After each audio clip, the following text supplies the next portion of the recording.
Hello, boys and girls. Pearlo Wisdom here. I'll turn this down a little bit for Rico and Pearlo's House of Hymes Exotic NHL Picks Frolic. Rico's in Mexico today. I guess they're building all the buildings for all the Hymes factories and all that kind of stuff. They got the office set up. Got a nice office in Mexico. He's kicking back. He sent me some pictures. It's pretty cool. So Hymes is going good. The over in the Nashville, Carolina game is not going good. But took Utah. Said that was a Utah spot. Team total over 3. Got that. What else I have on that game?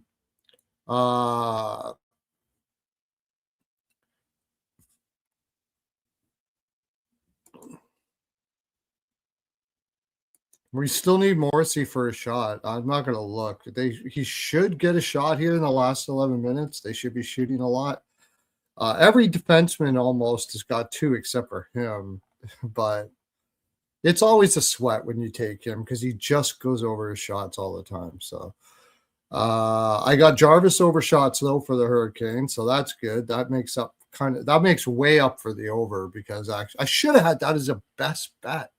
Why did I take the over? I don't know what for some reason when I'm on ice, guys, I get jumbled up. I had more money on Jarvis over shots. Why didn't I put that as a best bet rather than? I feel like I got to take a straight play and a shot prop for some reason. Morrissey's my biggest though, and he hasn't got it. But that's an everyday play. So. Oh, Hurricanes scored again. Can we get the over somehow? Can we actually get the over now? Maybe the Hurricanes Jarvis scores too. I had Jarvis for a goal. There we go. Well over for Jarvis. I had Clark over blocks. Got that. The Anderson, I thought I had it. They took one away. I mentioned that on the show. I had the Panthers for a little bit. I liked the Panthers in regulation, but I didn't really talk about it much on the show because it was a terrible spot for the Panthers. I had Verhaeghe over shots. It's been a good day. It's been a good day. So it's going pretty good. I had a little bit on the Predators actually. I said that in team total over, but it was very small. I wasn't going to bet a lot on that game besides the over. Who knows? Maybe the Predators comes back and makes it interesting. We get the over in the third period. That'd be freaking exciting, wouldn't it? Jets get another shot. That's good. Hopefully that's Morrissey. And thanks for everybody for coming in the land. Dre will be on here in a little bit. He said he was just getting his camera and everything ready. We got 10 games for tomorrow, I believe it is. So this will be a long one because it always is. You need Winnipeg to win. Oh, I didn't take a side on that. I can't trust Winnipeg on the road. So I would have rather actually gone with St. Louis in that spot. I didn't bet much besides Morrissey, and I got a little bit on the draw, but it wasn't a big day for me as far as amount of units being put out there. The New Jersey game, I got a little bit on New Jersey. Terrible spot for Vegas. Vegas maybe wins, but I don't know. And over 1.5 first period, I have Glass over shots and to score a goal. That's right. That's one of my bargain bins. I had Dvorsky over shots. I forgot about and to score a goal. He hasn't scored a goal yet, but he did go over his shots. That was a big one for me. He's been going over the last 3 or 4 games. I love the way he's played. So I've been taking him quite a bit. I'm going to share this out to the land. So those were pretty much my plays for today. This was kind of a garbage card. That's right. Panthers puck line. Second period, I got that, and the over 1.5 second period. That was a big bet, actually. I'm pretty green today. How's it going? Are you gray? I was Good. say you didn't have too much on this card today. No, I didn't. I had I think I had 3 plays, 4 plays. Well, that's actually I quite a did bit. I take. didn't even think about that. Yeah, I actually was down to two, and then I kind of put a parlay together for the Discord because they always like a plus one Oh, okay. thousand something. So I played Verhage shots, which that cashed. I think it was even money or plus 108, something like that. And then I did take Morrissey shots. We're still waiting. So yeah, I haven't actually looked at it since the end of the second Just period. had So I one, was, so I don't want to look at it right now. I don't like. and I, then I bet that as my best bet. I don't like betting it because he's one of those guys that just goes over all the time. But yeah, he's like solid twos all the way across. yeah, It's like so it's always a on two sweat. or three attempts. Jarvis. Okay, what else you? What else you got? And then I just put a little same game parlay with three legs of uh, three players to get two shots on goal in this last game here. It's Hanifin, Barbashev, and Nisher. All three to get two shots plus 200. I got Heisher over 2.5 plus 145. No, Yeah, that looked good too. I've got Glass too. I Stone's took been both. pretty solid as of late, and same thing with Barbashev too.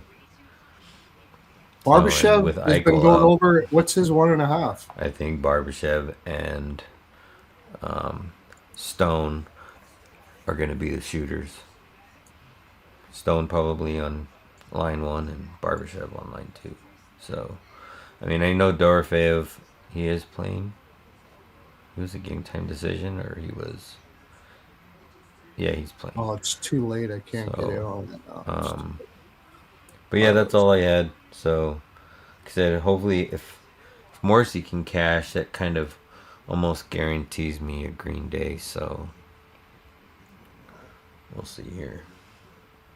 I had a really good parlay going, and I needed to brink it to have three shots, and I knew it was going to be close just with knew it was going to be close with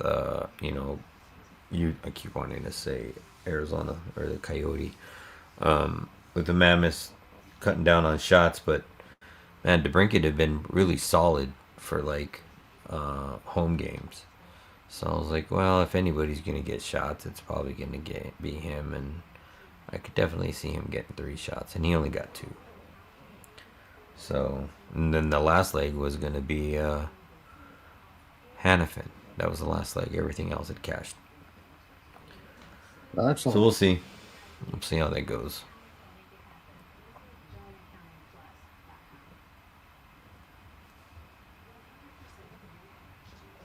Yeah, I'm just sending this out. I said, fun, There's Grant. frolic, We are NHL betting. live. I can't Yes, hear you. Are you we talking? are. Is it my audio that's screwed up? Your audio is good. Can you not hear me? You can hear me, right? Let me check my settings. I don't hear you. You sound good to me. I said, fun, frolic, NHL betting, Hymes and bacon found in link below. That's what we don't today.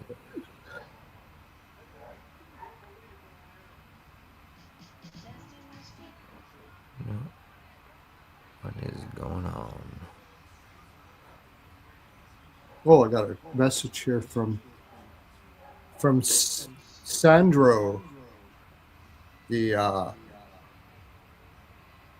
oh shit, sorry. Sandro, he's the executive director of Hymes Body Lube. Just messaged me and told me that I forgot to say Hymes Body Lube. It's the best there. I said it. French vanilla is available right now, and a scent of suede for the car. I still can't hear you. I don't know what the heck's going on. I can hear you. Can you hear me? Let me see if I can fix my audio here. Can everybody hear me? What's going on? You can't hear me? Let me. It was working a second ago. Okay, well, I guess we're having audio problems. Exotic Wagers can't hear me. Uh,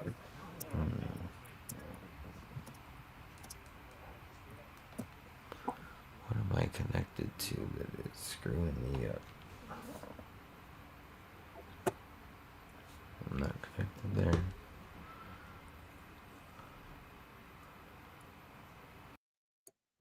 I hear both of y'all. Okay, he can hear me. You can't hear me though. I'm gonna go out and come back in. Okay, cool. Okay, so the problem is exotic wagers can't hear me. All right, so there's your Hymes body lube of the day. Just good to see. I also had Hayton over shots. I think I'm done with that guy. I can't get him right. He goes over consistently. Now he's kind of freaking me out. Oh, the Predators scored. Wow, look at that. Forsberg for a goal. I got Forsberg for a goal. Excellent. 19 shots now for them. Oh, let's get this over. That would be unbelievable if we actually got the over in this game in the third period. That would be fantastic.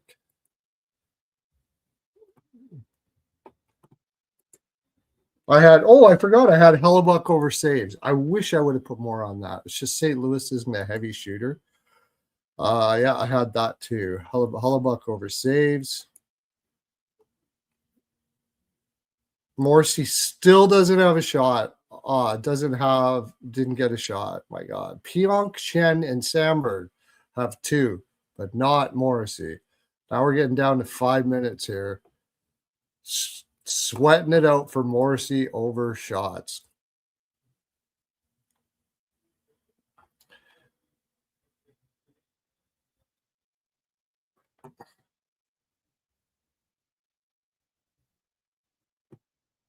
Okay, I'm not going to be able to do clips today anyways. Okay.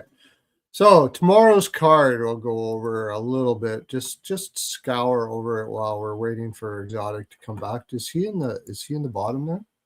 He hasn't come back yet. Okay.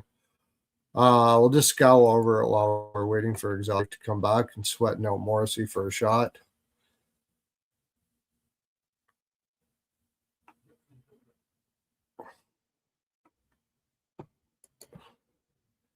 First one, Oilers versus Bruins. I'm just betting Oilers games over from now on. That's it. I don't see any unders ever happening with that team. It's probably a 6.5.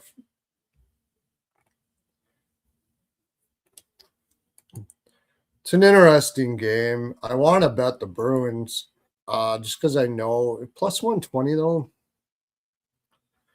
I don't know. That big game against Pittsburgh, I could see a flat spot here for the Oilers. See, I was making a lot of money on the fading the Oilers, but now they got a little bit of an easier schedule. You're kind of forced to want to bet on them. Come on, Nashville. I'm just going to bet McDavid over 1.5 points for sure. You might be able to find sixes out there. It's plus 100. If you can find a six, I should have got on this earlier actually.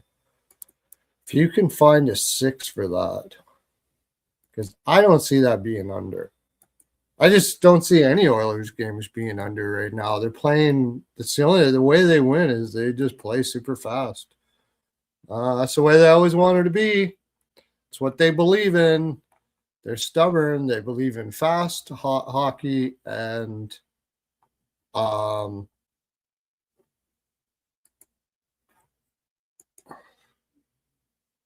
that's the way they believed into the 80s. It's their philosophy. And if you know Edmonton or ever been to Edmonton, you will know that they like to.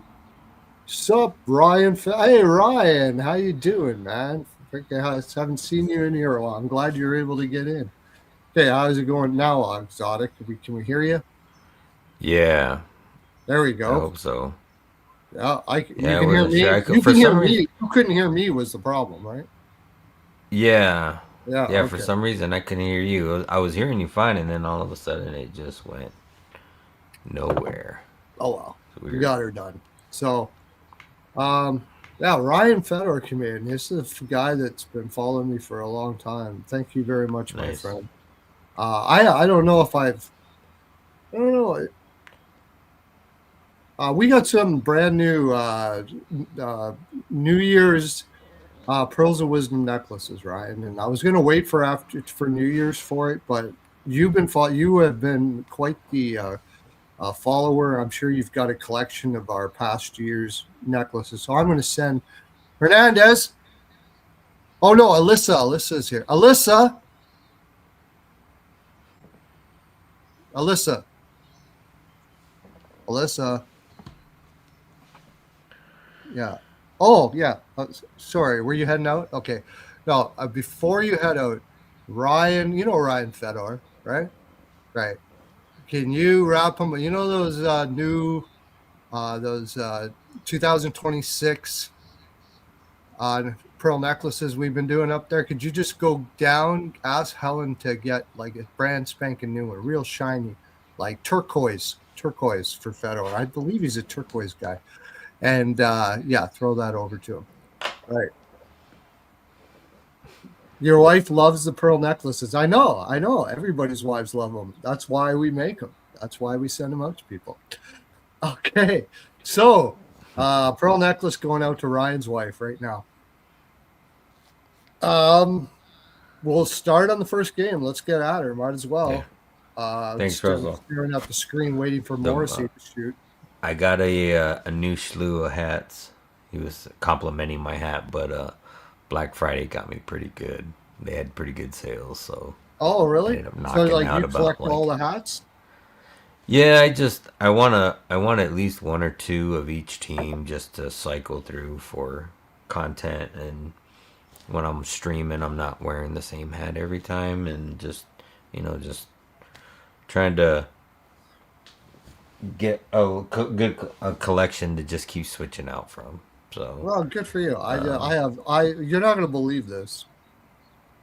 This is the only merch I have for the NHL. I do not own a jersey or another hat other than this Hartford hat. That's it. Oh, and a Hartford jersey, but no other hat. That's it. I will not purchase anything else until Hartford comes back in this league. So probably after I die, maybe something. yeah, I only have two jerseys, and they're those up there.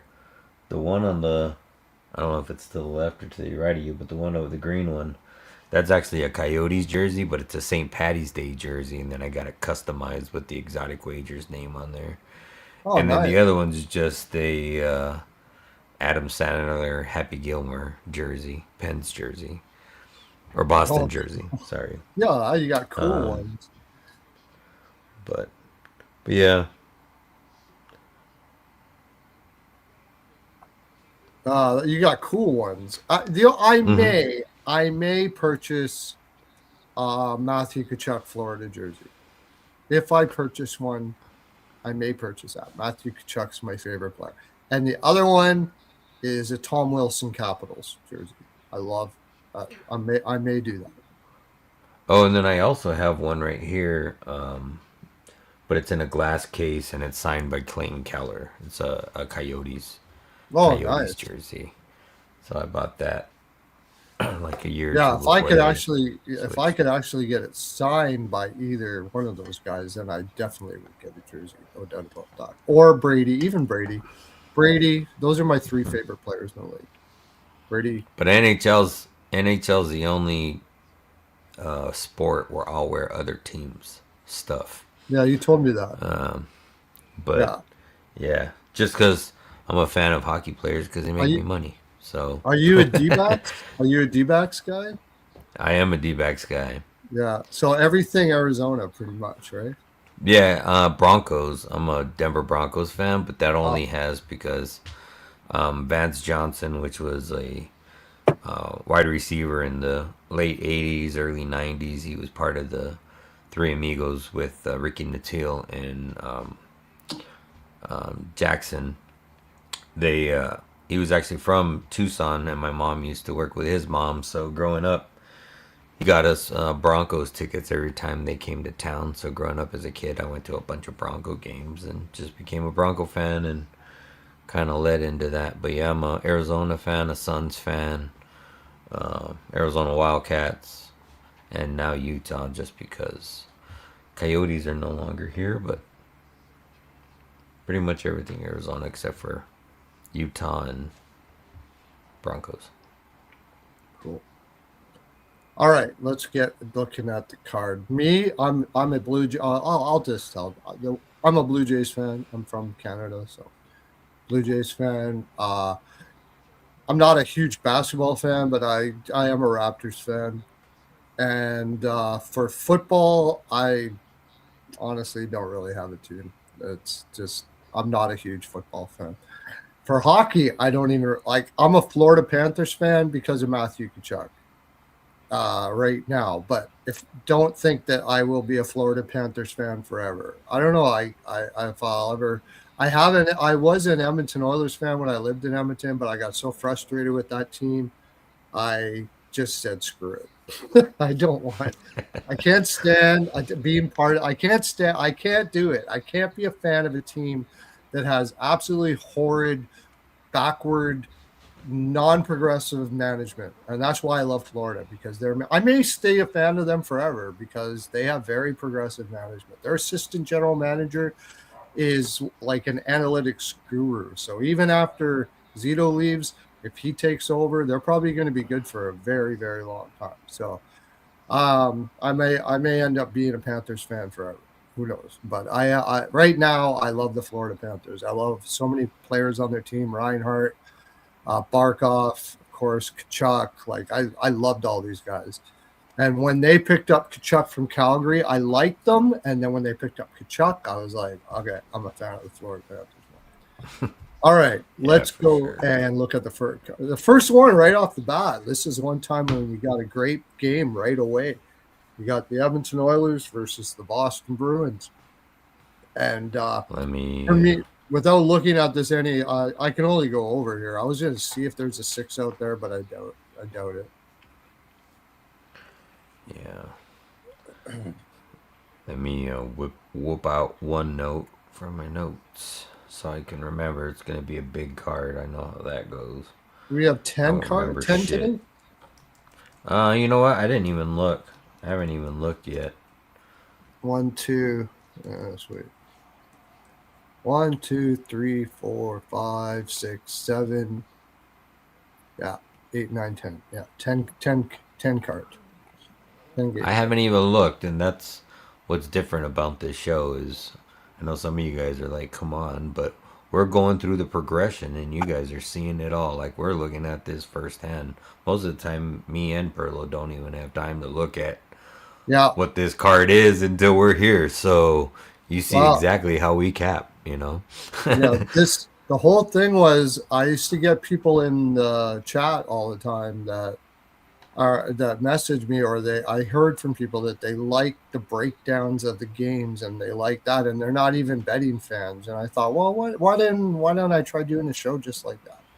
And I think I think it's cool to listen to how people come to the conclusions, and you get to hear us talk about all the games and stuff like that. Okay, Boston. First, I was just going to see if you could find a 6. You can find a 6. A Bracco? What the hell is Bracco? I don't even know what that is. I don't have that. But the totals aren't even coming up yet a lot anywhere. Let's see.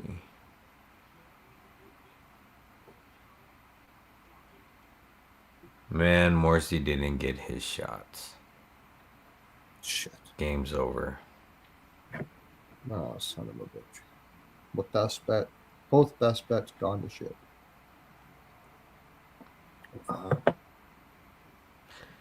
That's really a surprise. It's so funny because he goes over all the time, and as soon as I make it a best bet, he doesn't go. It's crazy. Let me see how many attempts he had.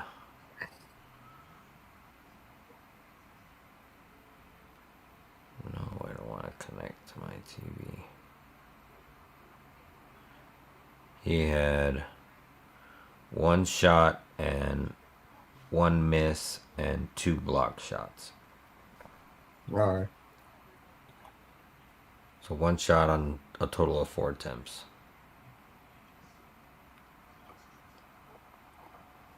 Oh well, at least I got Jarvis. Jarvis was a big one for me. I got Jarvis over and Dvorak.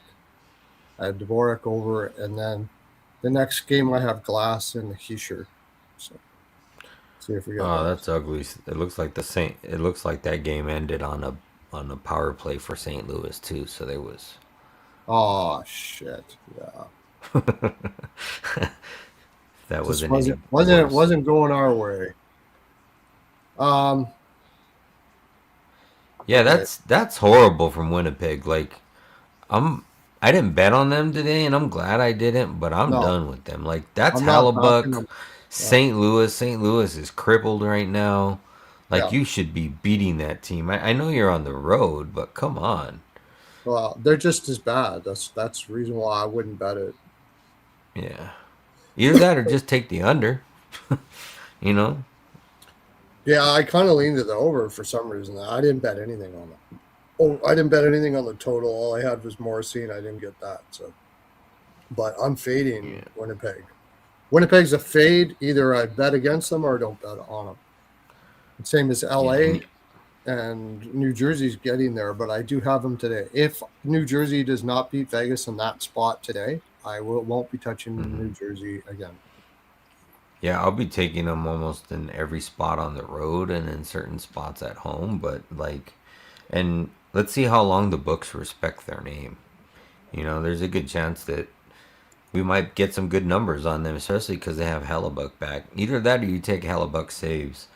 You know, it just I did really take depends Hellebuyck on. Saves today, but I didn't put enough on it because St. Louis isn't a high shooting volume team, right? But I Yeah. did take it. It was only 22 and a half. I had to do it. St. Louis should Did get it. I think it covered, but I was pissed. After I saw the first period, I'm like, damn it, I should have took it. It's gonna cash. The only one I was betting or thought I liked was Sorrows. I It did was take it. 26 and a half. It's another 15 minutes before game time. Slammed it. Yeah, I But kept looking, and then when I saw it, it was like 5 minutes. I'm like, crap, I can't. I could take it personally, but there was no way I could give it out. I was like, I took it I saw it personally. too late. I'm not. What was Yeah, your number? You got 20. I saw 26 and a half at minus yeah. 125. That's what I got. I took it instantly. I put 3 units on it. That play, Yeah, I should have put 5, but you know, when you're having when you don't like the card and you kind of get nitty on everything, yeah. that when you find a good play, it's like you're nitty on that too. Yeah. But I that mean, made you up. could have I put it for mean, 30. You could, Morrissey. I had 1 unit on. I lost that, but I made it up the on that one. Dvorsky, I had half a unit. That was plus 110. That was a good one. I like that. All right, let's get in the cart because we're going to be here all day. All yeah, right, let's get for in the cart. sure. First thing's over. I haven't looked at anything. I'm just like the first thing I think. I'm not taking Oilers unders ever right now. Swayman hasn't been playing all that great as of late. He's been letting a bunch in. I'm pretty sure it'll be Swayman here. Was it? Did did they play Corpusalo or did they play Swayman against Utah? I think it The was Swayman. I think it was Swayman. So Yeah, you're on once. Edmonton and Boston, right? Is that what you said? Yeah, Edmonton, Boston. Yeah, I'm just doing my notes. over 1.5 first period for that game is minus 135. Fuck yeah. I mean, Edmonton Oilers are, and of course, over second period, Instabet. Whenever that comes up, over 2 second period. We got it again with Pittsburgh. Oilers games, over second period. I've been seeing, or at least today, man. It seemed like every day had I mean, every game had a slow start. Like Yeah, there was a lot of 0-0s and 1-0s, yeah. and I'm like, I is should have this? bet the under in that Utah Detroit game. Both of those teams were in terrible spots. Uh, Come on. And Let's I'm get trying to Nash. remember when it was happening, but I remember there at one point last year it was either going Last year was Four Nations, right? So I think it was like either going into Four Nations or going into some type of little short break. A lot of the teams were playing hesitant, and they were like a lot of Yeah, low scoring games. So I was wondering if that was gonna start to be a thing. We'll see. yeah. But all Yeah, you right, might be right. Maybe Edmonton, just Boston. put more on the second period over than the first period over because you have noticed that. Um,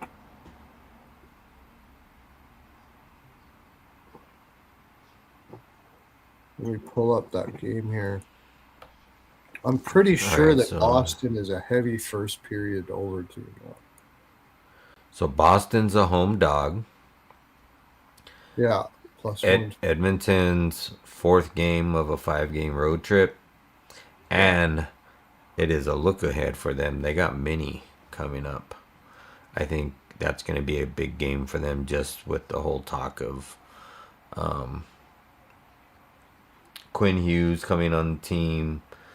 Like I could see that just being, I think Minnesota's probably going to start to trend and play a lot better, and I think Edmonton could just see it as a I think interesting matchup for that's an them. Edmonton loss, is what I think. That's what Oh yeah, that's definitely an Edmonton loss, Edmonton but loses that game. yeah, That's all I know about that. But this one now, on the other hand, it's hard to say. I don't know if I want to take a side. They Edmonton has won the last three. They played. Oh yeah, they haven't played since last year, January 25th. Edmonton won 4-0 in Boston.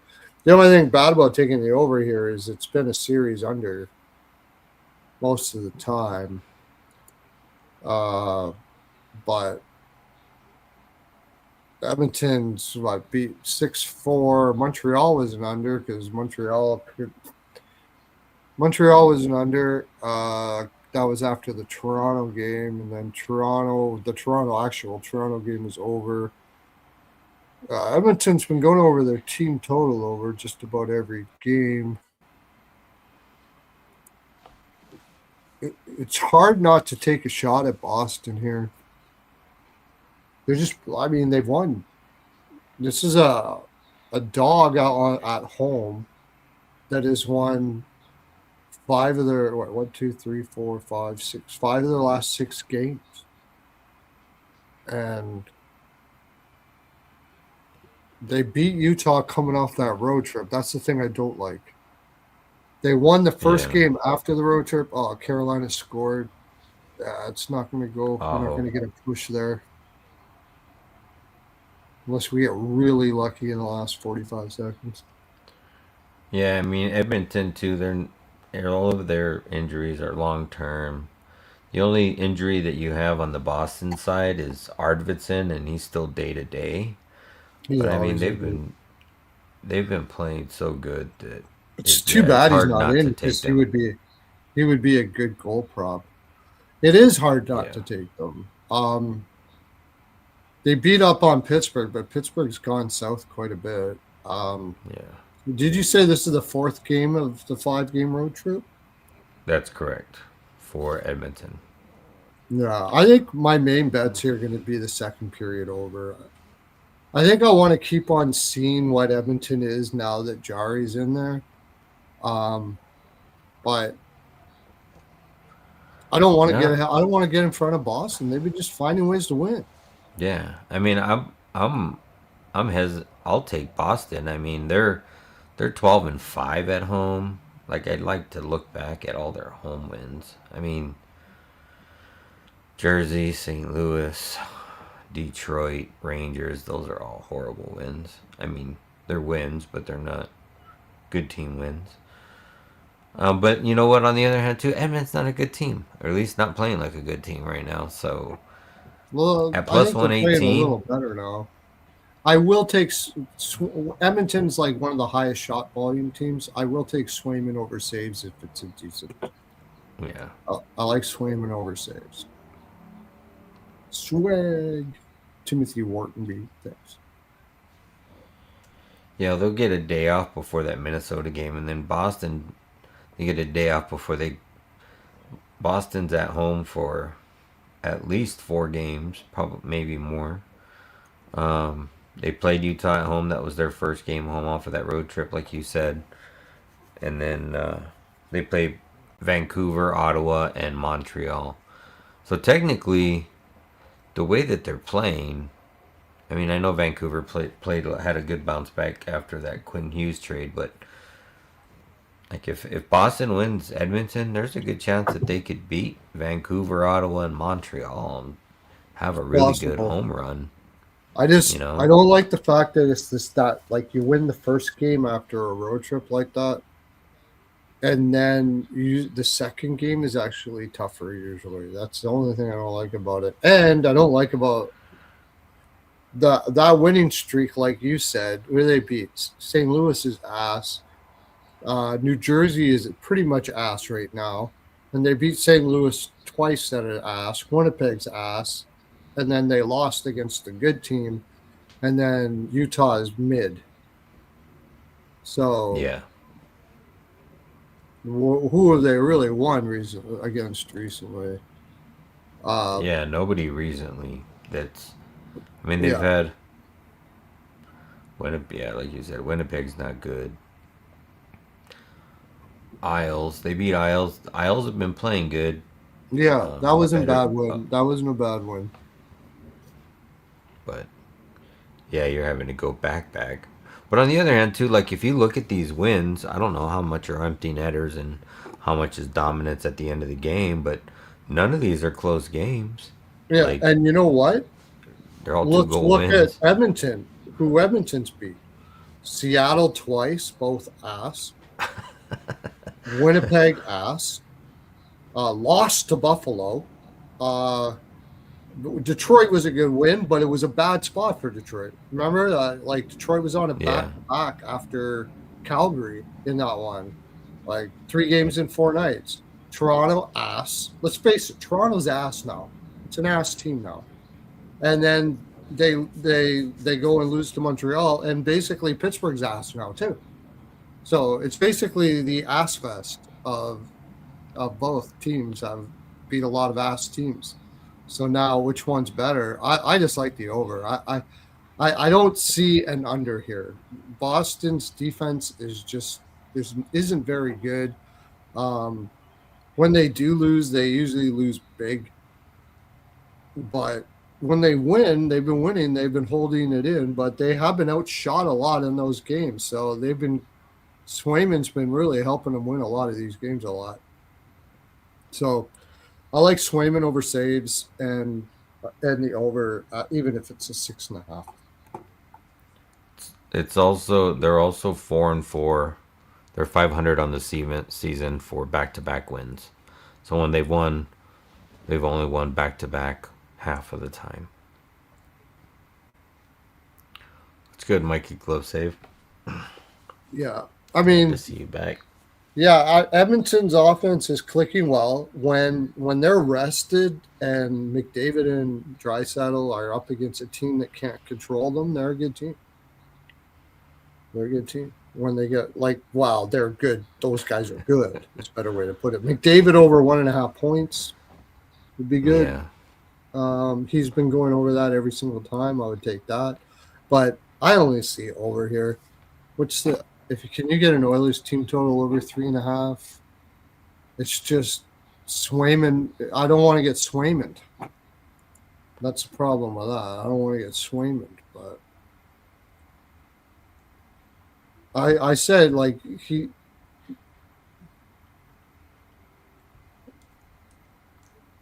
3.5 is plus 105. I think that's a decent price, and I would take a 3 on the Bruins too. I just don't see defense being played in this game. I don't see the Bruins playing too much defense in this game.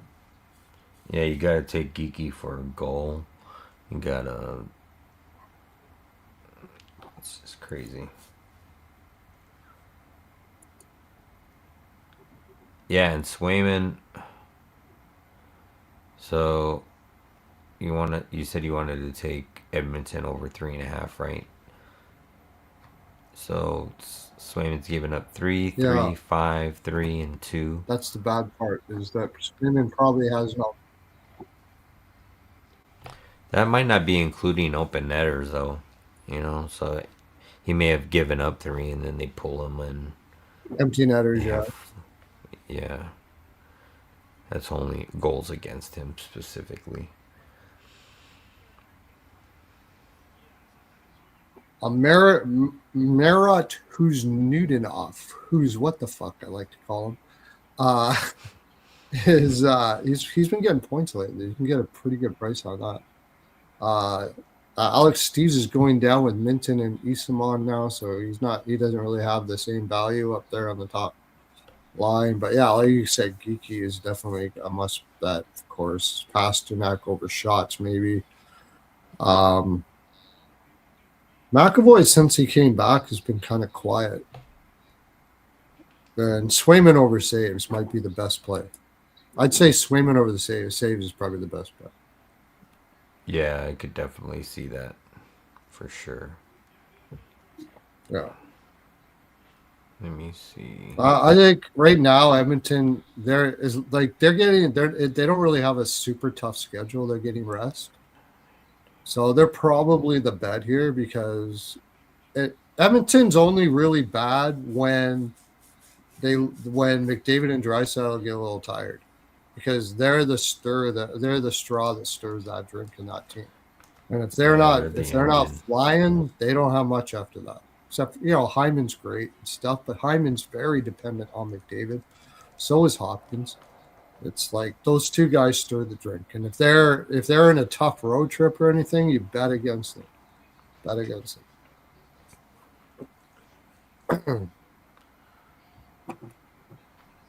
And you're gonna like I'm still not buying Jari. Maybe something happens. Maybe something does snap here, and like it was just the weight of Pittsburgh was causing the problem because I mean he's got talent, and maybe that weight of just there was like a lot of pressure. He got lack of confidence, and going back home to Edmonton, like it's where his home is now. He has a farm there.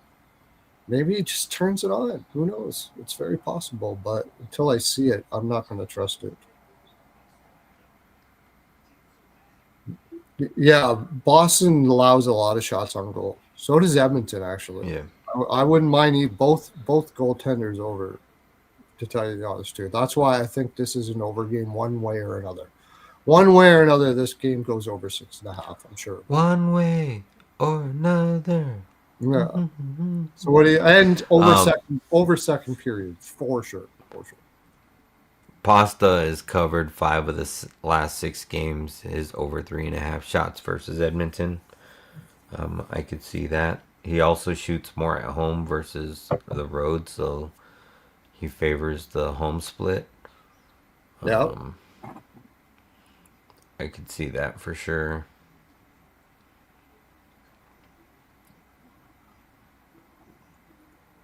But yeah, I like Boston in this spot, I think. I mean, I know it's only plus 118, but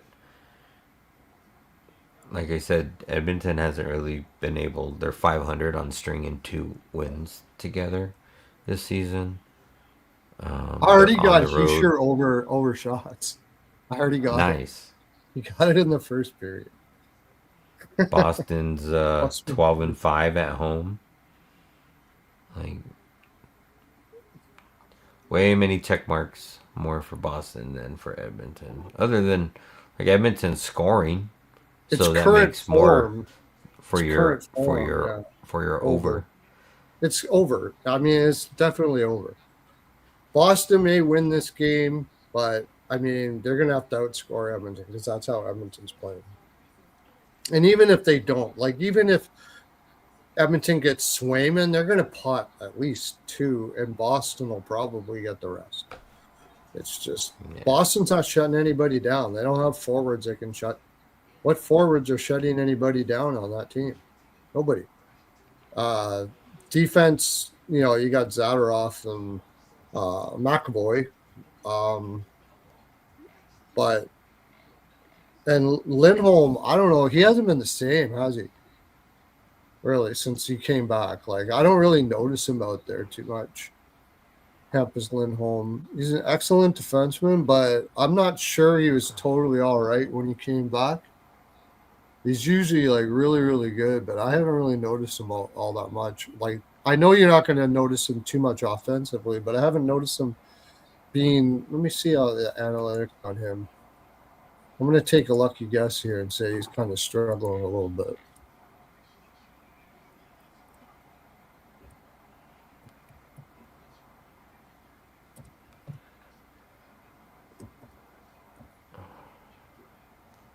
I like a line bet with Pasta and Geeky for a point. They're playing on the same line with Lindholm. They're both on power play 1. I think Jari gives up a goal to that line at least. Zaka's been pretty solid too, but he's playing down there on line 2 with Kuznetsov and Middlestat, so or Kushinikov or however you say it.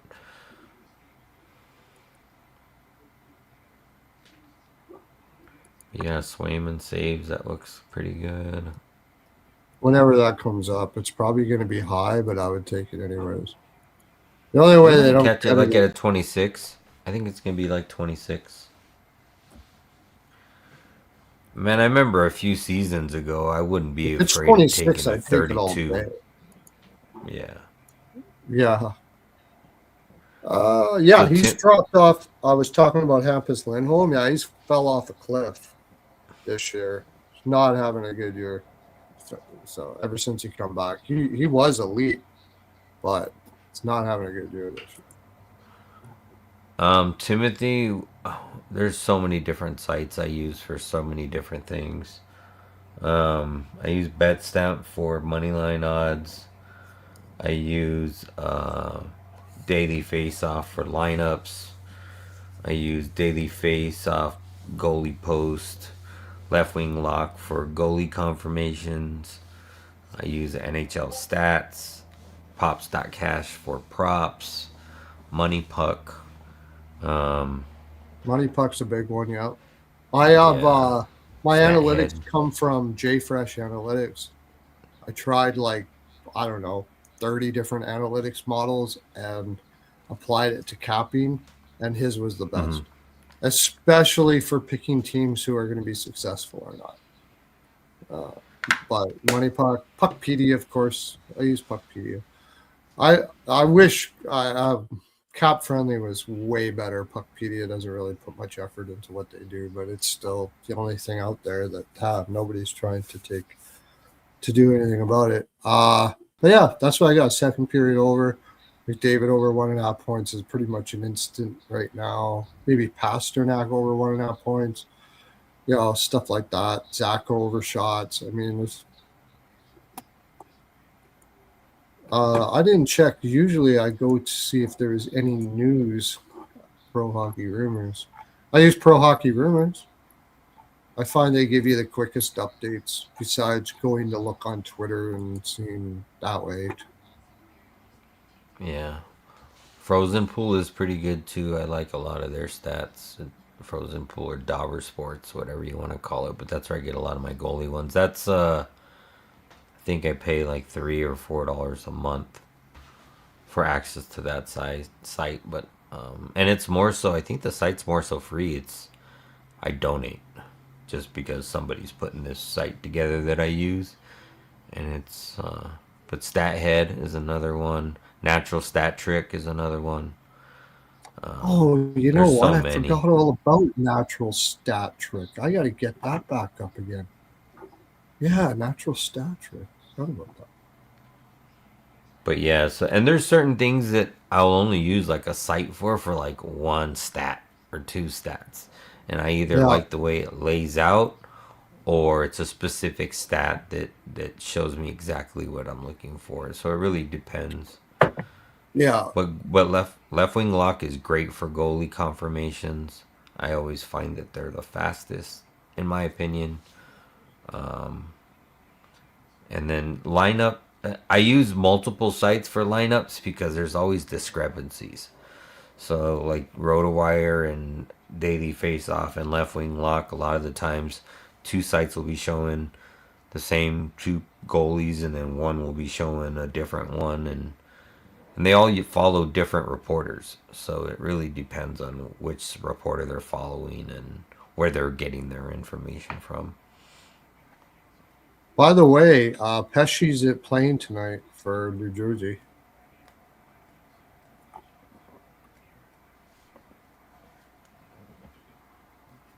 Brett Pesci was activated today. That helps a lot. Yeah. Yeah, RotoWire is off a lot more. I hate that.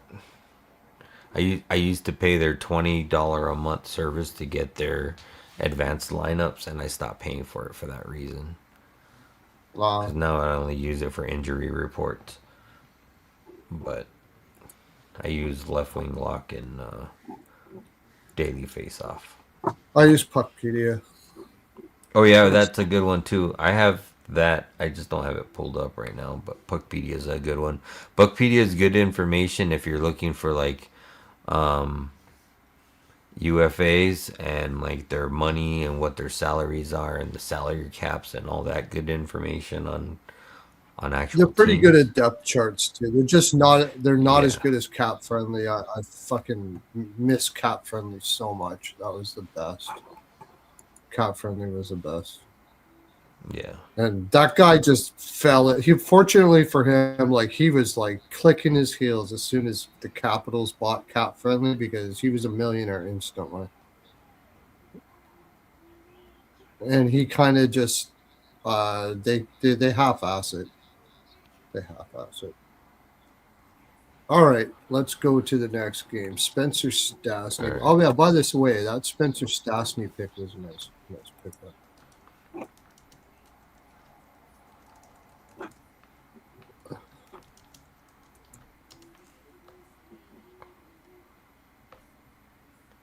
I guess it's Minnesota Columbus, right? This is fishy as hell to me. The Minnesota Wild's only minus 120. Yes. And they got the kid Wallstat in. Kid Volstad is going to be in. I'm I pretty gotta sure look at they're going to keep on rolling with Greaves here. Yeah, that's what it's showing. I gotta see that if it's a bad Minnesota spot, but Must be. I mean, Minnesota owns the matchup 7-3 in the last 10. This is a revenge game for Minnesota because they got their asses handed to them by the Blue Jackets early in the season on October 11th, 7-4 in their own barn. So, on the other hand, Minnesota just played Washington in that 5-0 shutout. It's a look ahead spot for Minnesota. We were just talking about this because they go to play Edmonton on Saturday. So it's going to be a big game for Minnesota. But you know, they get 2 days rest. So I don't know. They may go back to the Gus Bus for Edmonton, but you would think that they're going to play. You think they'd put the kid in against Edmonton? Like Edmonton's good shooters. It seems like they're treating him with kid gloves right now. Ever since they lost that game against Vancouver, it's taken a step back with him. So maybe confidence issues or something like that. I mean, but it's also the weird one away game one and away going and right come back home. And they're Yeah. playing Edmonton next. Yep. Yeah, it's a look ahead spot for sure. It's a look ahead spot. You're playing it. I mean, Edmonton's out of comfort or out of division, but this isn't out of conference game. Just play Columbus, on the other hand, they're on the last game of a 4-game homestand, coming off of that win against Anaheim in overtime, 4-3. and then they go back to play Anaheim right after this. So this is just a They're going single out game in to between back to back. They're going out to California to have a California trip between Anaheim and Los Angeles. They'll play LA Kings after that. So it's just, I mean, they lost to Ottawa. And Ottawa's playing horrible. Uh, Lost to Vegas at home. They beat Anaheim. So they can go 500 on this 4-game homestand if they beat Minnesota. But yeah, it's just fishy, man. It's something. I mean, I think I got bit on the last fishy one, but it's gonna be hard to not play Minnesota here on the road. Minnesota at that price. Yeah. Yeah, favorite on the road. I mean, Columbus beat Anaheim, but was that a Dostal game? No, that was a Billy Huso game. Yeah. I had the team total over for Columbus in that game. And it was a Greaves game. And Greaves this gave should up be a big to Greaves game. Anaheim. I mean, you're Yeah, putting that's what. Merzlikins in here? No. I mean, that's definite over if they are at least team total over for Absolutely. Team Minnesota. total over. I might take team total over for Minnesota anyways, the way they're flying right now. What's up, Rich? Rich is in the house. Just let me see something. I'm trying to figure out why this line is like this. Yeah, I'm going through the lineup right now to see if there's going to be any expected misses or.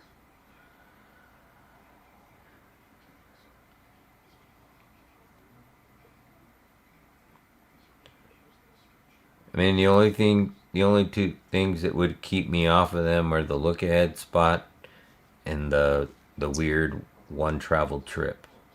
That's the only negative things that I'm seeing in this game currently.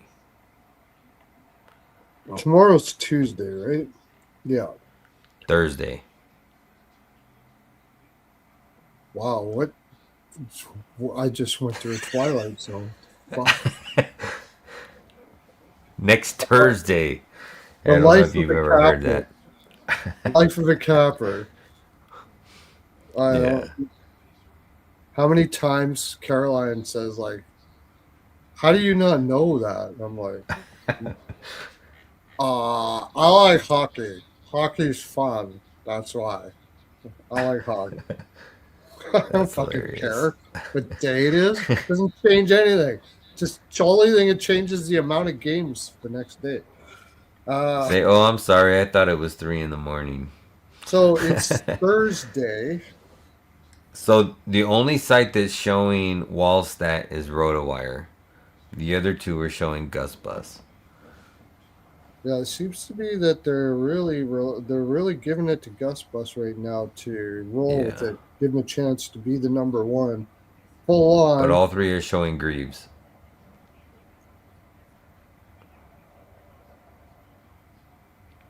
Okay, Like, do you really think Columbus beats Minnesota in back-to-back I games? think this might be 5 games in 7 nights for Minnesota. That's why.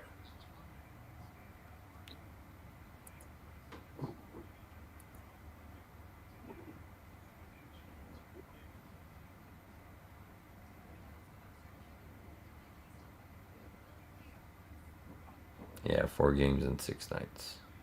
Oh, it's 4 and 6, not 5 games in 7. They don't have two back to backs in there. Okay,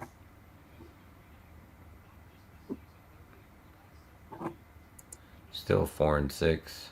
still a lot. It's not a back to Yeah. back though.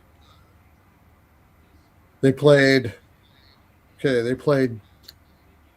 All of them were at home though, weren't they? Minnesota. They played Dallas. Oh yeah, they were all at home. They were all at home. Dallas, 2, Ottawa, Boston, Washington was 3 games in 4, and they were like slaughtered 5-0. Uh, and then they got a day off. They go, like you said, it's that annoying one on the road and back. But Minnesota to Columbus is not that far. It's got to be the look ahead to Edmonton. Has to be. I mean, I know they're not in the same division, but they're in the same The conference. other thing you So have is Columbus just won their first game after a long losing streak. So they're going to play hard yeah, here. They're going to probably play with confidence in here in this game. and Johannesson was out last game, right? In that 5-0 win. Yeah. Yeah. So he was out. I'm just trying to see if they have any new injuries. Desmond Hunt is day to day, a defender.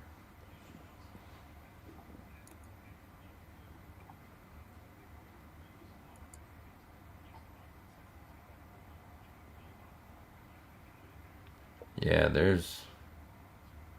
Blue Jackets team total over 3. It will be a good price. Over 3.5 is plus 140. It's weird. They're putting this as an over game, but they're putting the team totals at a pretty decent price. That's interesting.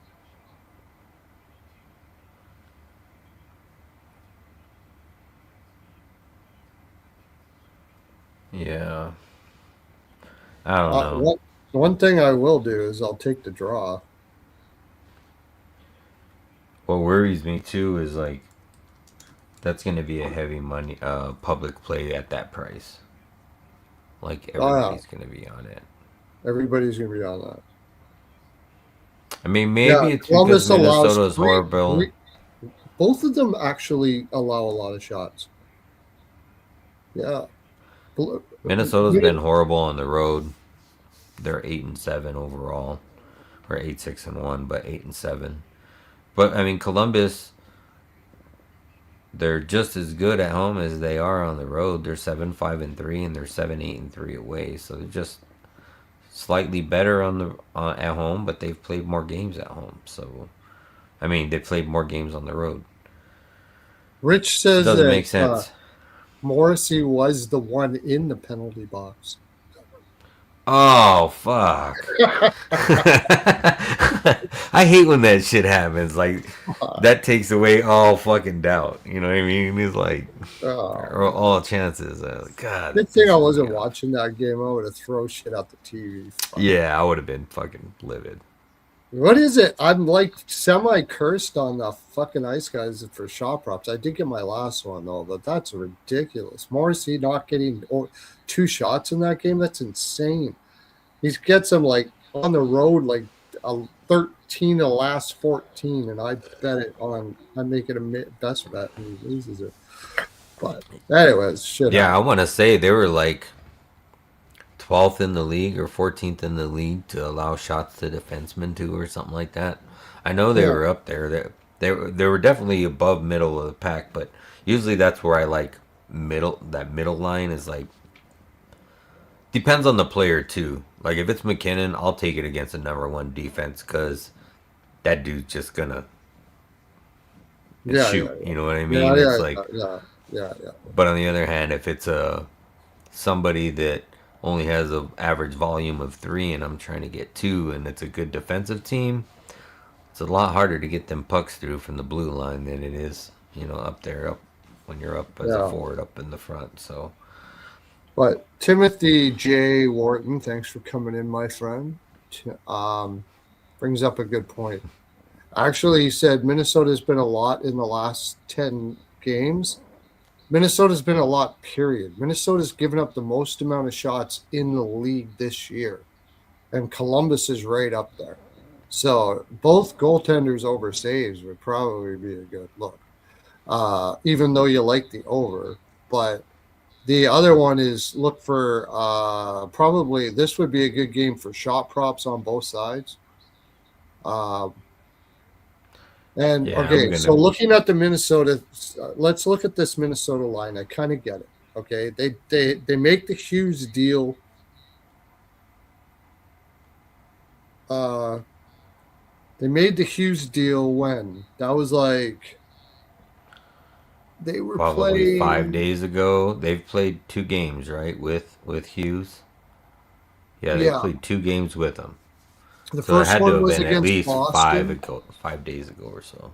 That was the first one was with Boston, then with Washington, right? Yeah. So you figure that trade happens. You got a media freaking blitz in Minnesota. You got all that excitement that Hughes is coming in and everything like that. And then Washington.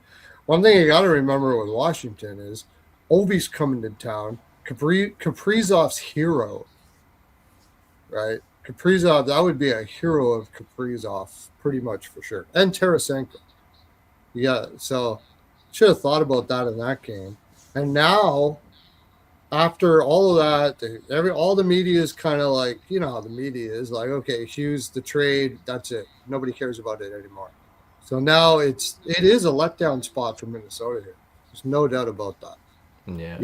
You If leave home, you kind of escape all the emotion and everything that's been going on with the Hughes trade.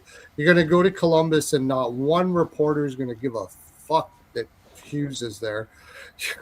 it's yeah. you're out in the middle of nowhere in Columbus, and you got to create energy for this game. I definitely could see Columbus winning this game. I'm just hoping we can get a better price, like it starts to bet down on it because that's why it's fishy. I could see Columbus winning Yeah. this game.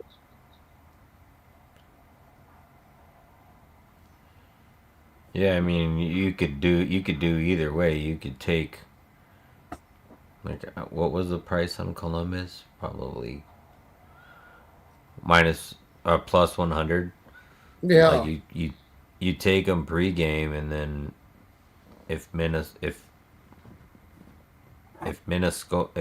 they score first, then you take Minnesota live, or you could do it the other way. You could take Minnesota, you know and what I you just do, have a buddy? feeling that Minnesota's scoring first.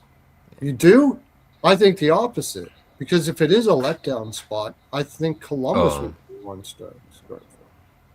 What puts you that on could that? Just be. a gut feeling? Because your gut feelings are good. Yeah, Your gut feelings are good. So I'm not shitting on what you're saying. Because yeah, you're pretty good with your gut feelings. So I don't want to go against it. yeah. I'm probably gonna.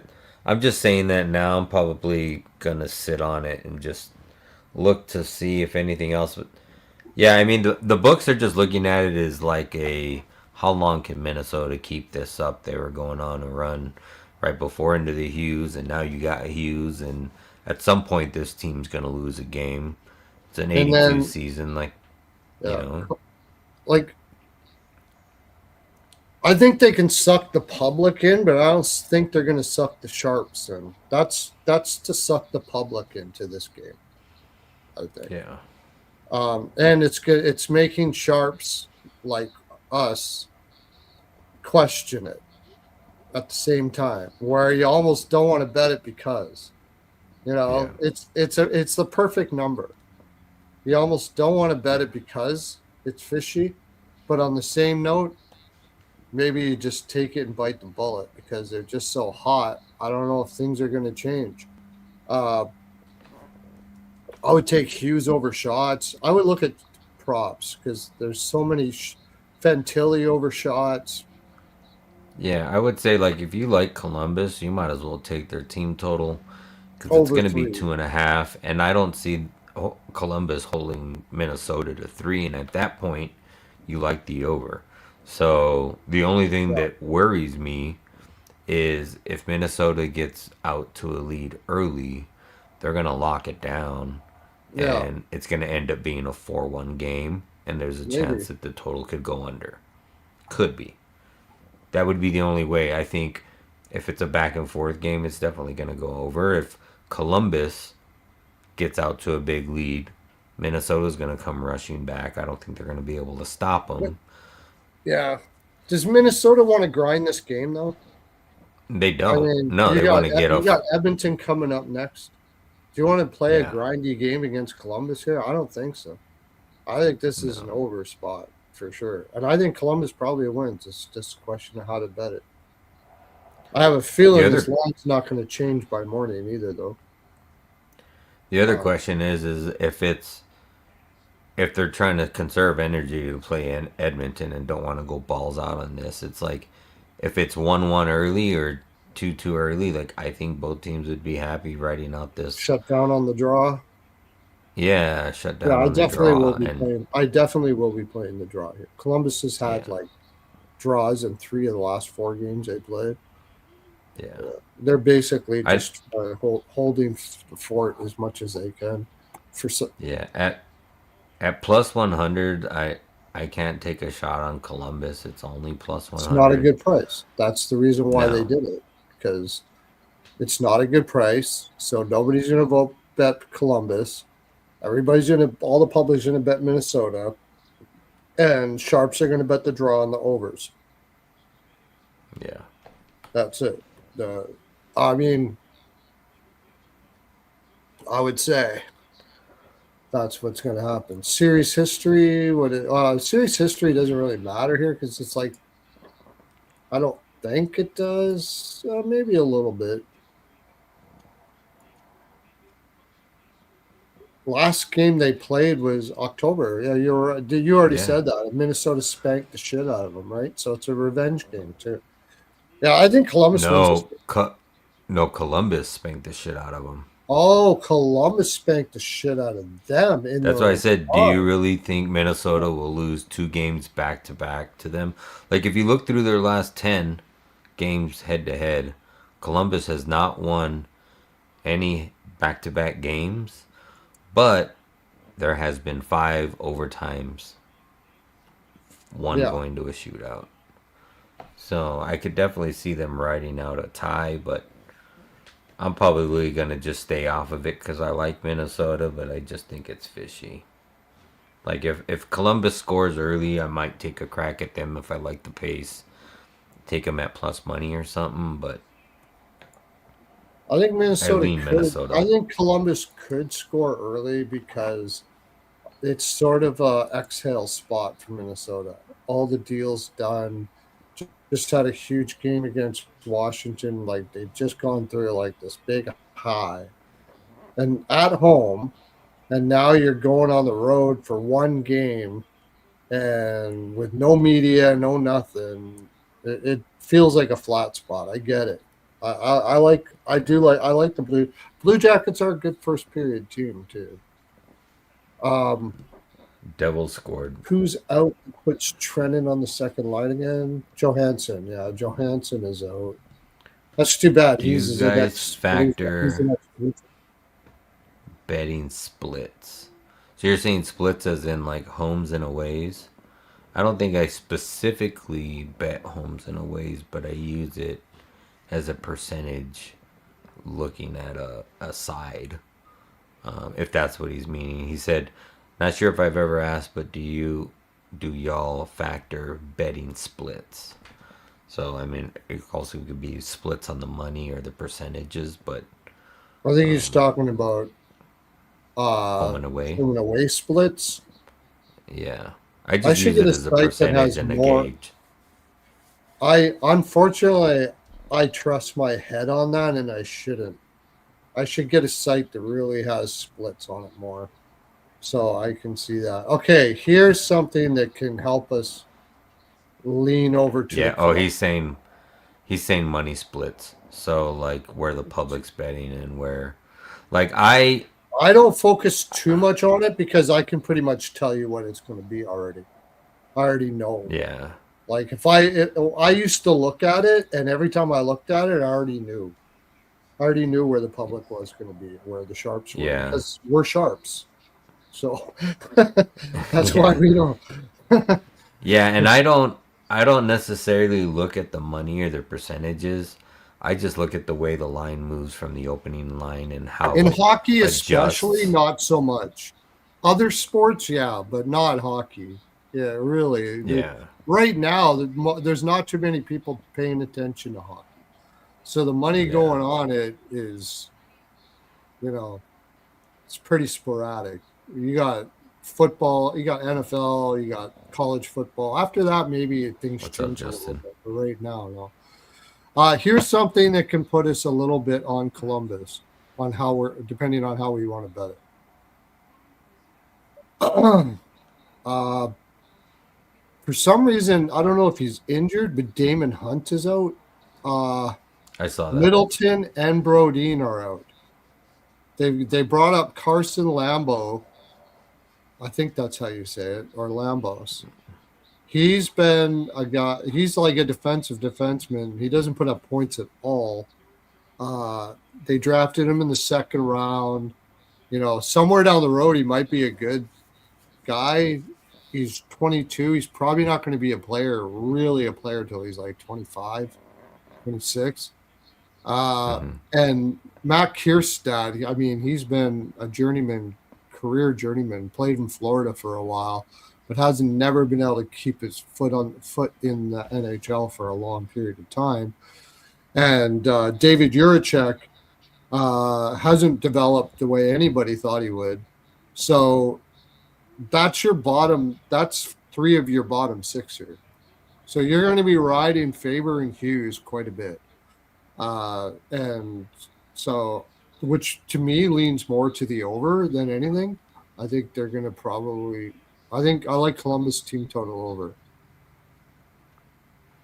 Yeah, if you're an underdog better, or a underdog being the site, not underdog being underdogs, but or prize picks or pick six, like you can probably bet Faber or Quinn over ice time. They may have it adjusted, but you can look at their That's a last good one, 10 yeah. games and see what they average. But Yeah. more than likely, like Hughes played what, like 30 minutes in his first game as a Wild or Yeah. some shit like that. So they've already started using him more, and that could be a prop. I don't know what that is. It's too early to probably see some of that stuff. But Ladder his shots because he'll be on the ice constantly for sure. yeah, But I'm leaning Columbus in this game. I'm just hoping I can find a better price. I like him in the first period, personally myself. The only thing that has me not liking him in the first period is your gut says not first period, and you're usually pretty good at those. I don't like to hear that when you yeah. I mean, and that's not even just looking at analytics. That's just me looking at Minnesota. But That's just a um, gut. Oh no, that's just because you think Minnesota is so good. I just have a feeling they're going yes, to be a little sluggish in the first too. I could They've see that. had a lot of excitement happen, and now, like you said, you're taking a flight over to Columbus. I don't know if you've ever been to Columbus before, but this is not a city that when you go to it revs your engine up for the day. It's not. I'm not saying it's a bad city. It's a great family place to be and stuff like that. It's probably one of the safest cities that you can be in, from what I understand. But it's not like it doesn't rev you up. This is if you're on a high, going to Columbus isn't going to keep you there. Let's put it that way. So I do like Um, I Columbus. like I like Kaprizov over 3.5 shots. He's covered that in 3 of his last 4. More so in that last game in early October, Kirill Kaprizov had 11 shots on 15 attempts. Yeah, And then also it kind of goes with your game logic. If you're liking Blue Jackets, that just puts more ammunition to Minnesota shooting more. And like I said, they had 52 shots in that first game. That's a shit ton of shots. Let me see how. Columbus is playing heavily to the under in the first period though. So if you want to take an over here, I would wait, get it live. I want to take it over, but I think I'll wait and get it live. Under first period is heavily under. I could see Minnesota being loose, like kind of heavy legged. So how do you feel about teams winning the second game of breaking a long losing streak? I like it. That's the situation that Columbus is in. You I like like that it. trend I of that like spot. I like teams depending on the team. If they're absolute ass, I don't like it. But if they're just a shitty team, then I don't care. But I don't think Columbus is a shitty team. They're just Yeah, dealing with injuries. if They they might had go like out for a while. They play hard enough. I'm looking at the second period over here. Away, Minnesota. Yeah, second period over, not a bad play. If you like the over, I would take the second period over, not the first. And I would wait for a while. Uh, Maybe this is one of those games where, remember, we were talking about no goals in the first five and over? This Yeah. would be not a bad idea on that. I'll see if I can pull that up on FanDuel if they have the odds right now, what we could get for that. I don't know if they will, though.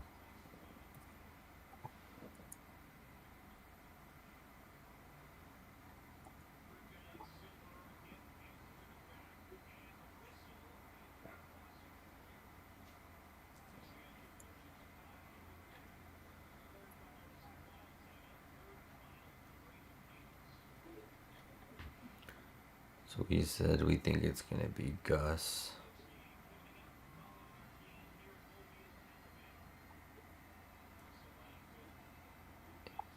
Gonna be a bounce back spot too for Gus. Gus was the one that gave up 6 goals in that opening game at the beginning of the season. That's probably why it's going to be Gus. Give That him a could definitely second. be Give him why. another. Give him another chance at it. Like you said, a revenge game. And since if they're going to do that, it also makes Minnesota feel like it's more of a revenge game too, Yeah. which makes it harder to take Columbus there now because they're going And you got to. Hughes. And you got And you got Hughes. Hughes It's now just too. Yeah. the problem with playing Hughes more minutes is he's used to it.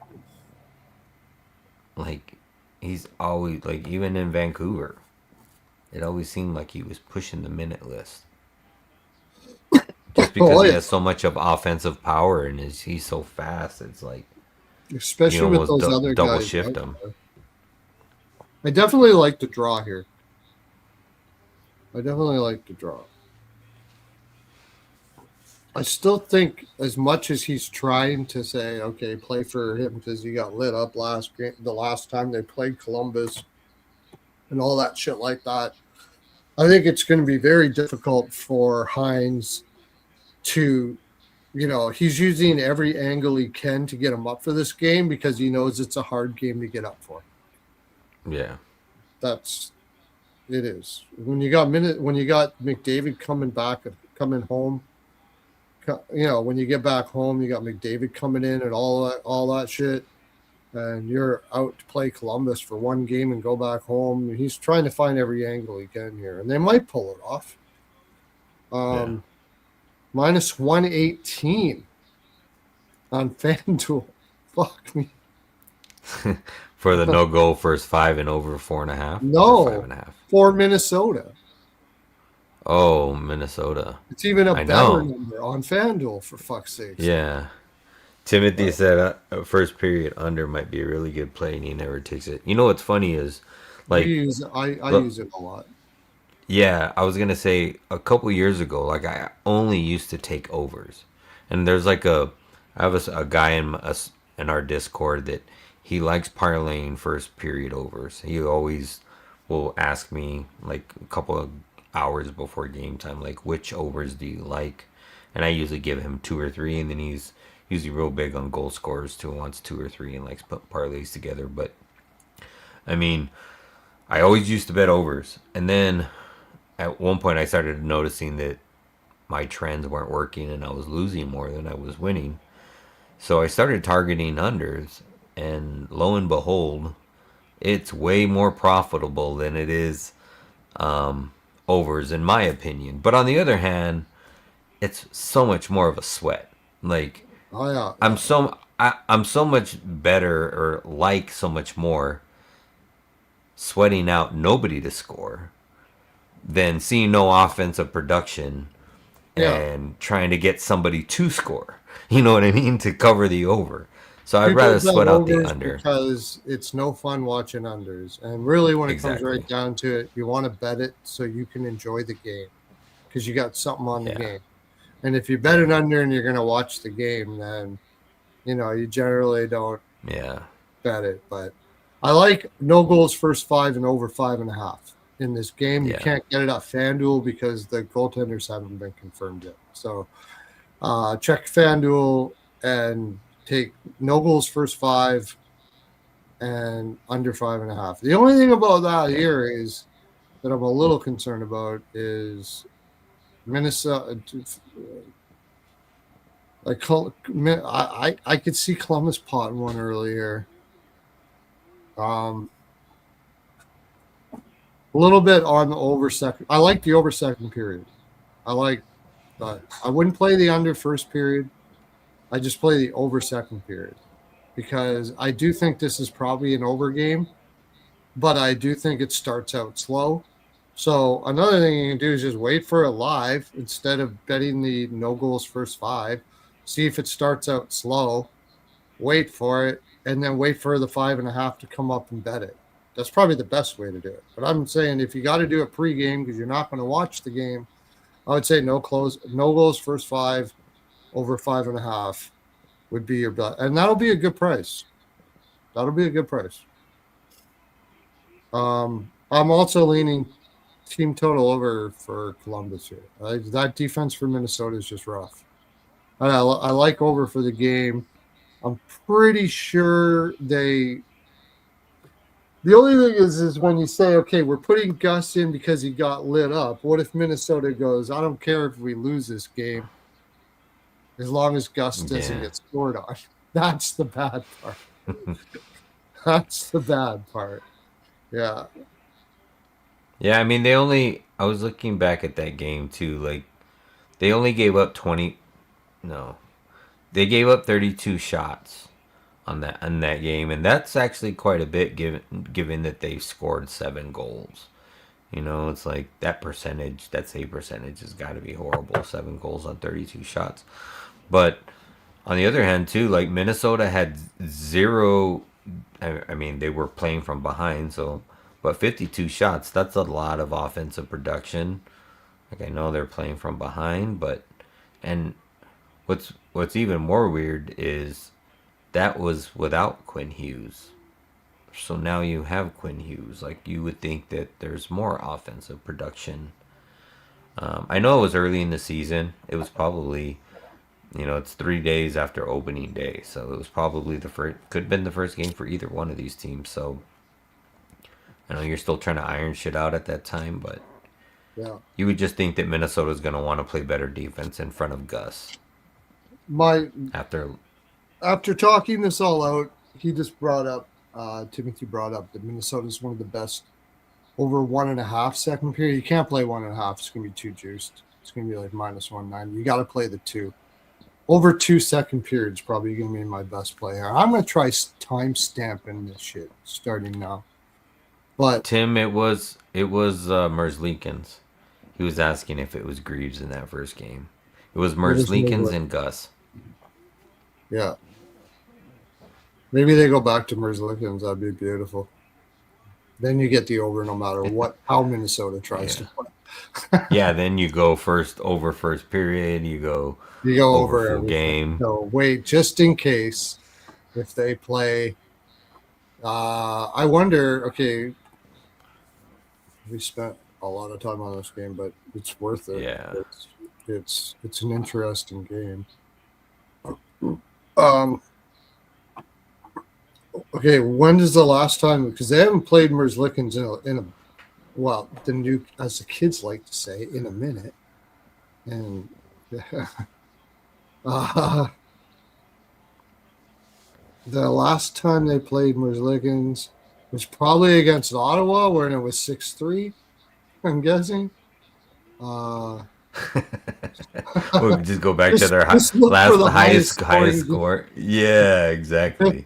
That's hilarious. Yep, that was it. 6-3 Ottawa. 6-3. So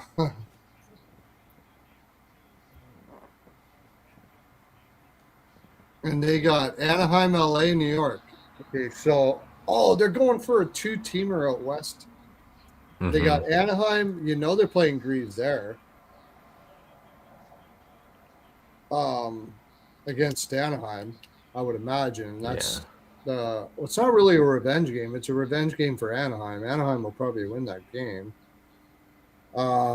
Maybe not. Maybe they think we can handle Huso. Maybe they do put Greaves in there. Or maybe they put Merzlikins in Anaheim. Give them a different look. Lose the game. Allow us to play team total over to eternity. That'd be great if they did that. Because then you would play Greaves against LA and probably against New York. So one of these games they're going to have to put Merzlikins in. And Walt and Gus has played back-to-back games. I was gonna look back and further and see what the rotation's been. Well, this is going to be Wallstat too, right? Well, 2 of the 3 sites are showing Gustafson, but I can't see that. Didn't he play both Boston and Washington? Well, he did, and that's why I'm looking back at the rotation, and Gus hasn't played more than one game. Well, I mean, you got to go all the way back to November 6th. There's no way they're November 6th. This is Wallstat for sure. Then the only reason why you would play, like maybe you do play Gus here, and that's a lot of hockey for a goaltender, and more reason why you want to take Columbus here. The only reason why Wallstat, Edmonton traded down and didn't take Wallstat. Minnesota traded up to get Wallstat with Edmonton. So it's like a revenge game for Wallstat. Sort of like you fucked up game.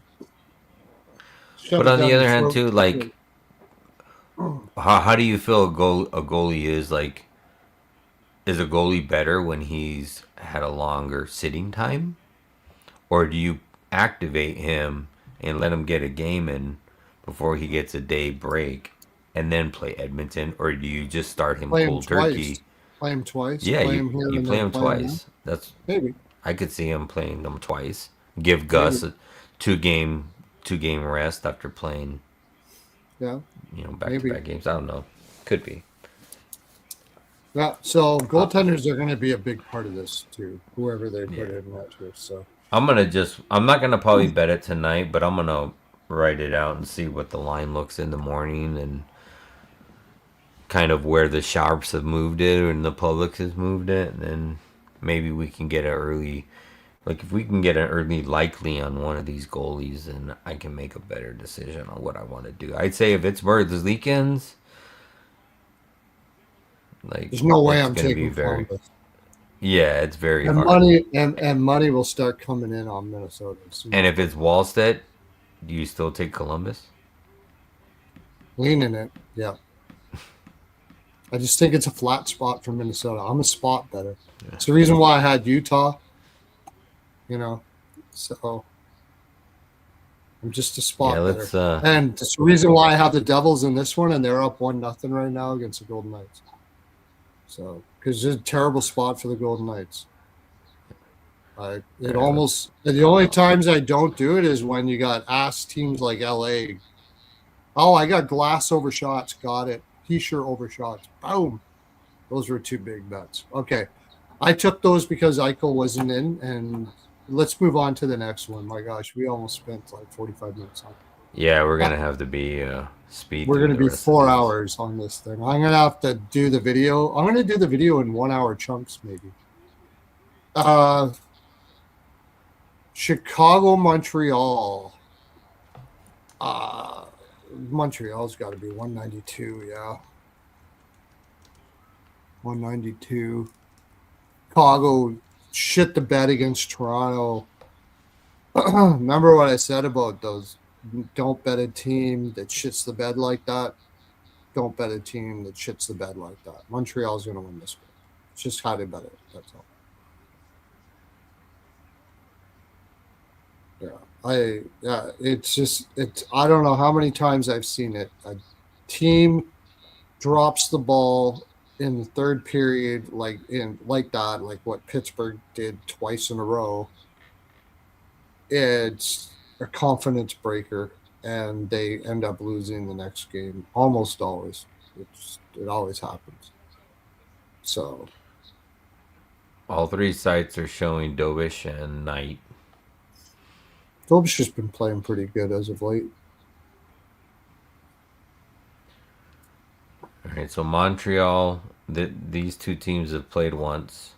It was opening weekend again. Montreal won that game 3-2 in Chicago. Yeah. You got Chicago, second game of a third game road trip, coming off of that loss to Toronto 3-2. Then they are here at Montreal, and then they head out to Ottawa. Play Ottawa, I believe, on Saturday. Montreal, on the other hand, they're coming off of that 1-4 loss versus Philly. Mm-hmm. And they are on a third game of a 4-game homestand. Yeah. And they have a back-to-back home and away split coming up against Pittsburgh on Saturday and Sunday. Oh, so it's a look ahead. It's For Montreal. Crosby fiasco coming up. So it's a bit of a look ahead for Montreal.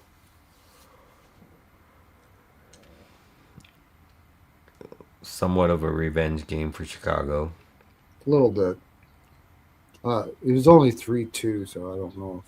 Yeah, and you can't really hold revenge for Chicago right now without Bedard doesn't hold a lot of weight. What's that? I said revenge right now without offensive less Bedard doesn't hold a lot of weight. What I think their record is like 4-14-2 or something without Bedard in the lineup, so it's pretty much hard to take. It's pretty hard to take Chicago in this spot. That's a really good stat, Terry. He said Habs games are now 14 and over for 1.5 goals in the second period. The last 14 games. Yes, I was going to mention that. Second period over for sure with these games. And same as that Columbus, Minnesota game, second period over for sure. It might be the best bets that you're going to find in these cards is the second period over. I've been crushing with those. Yeah, second period over for sure. How many is it like? Is Chicago kind of rested? Are they on 3 games in 4 or anything like that?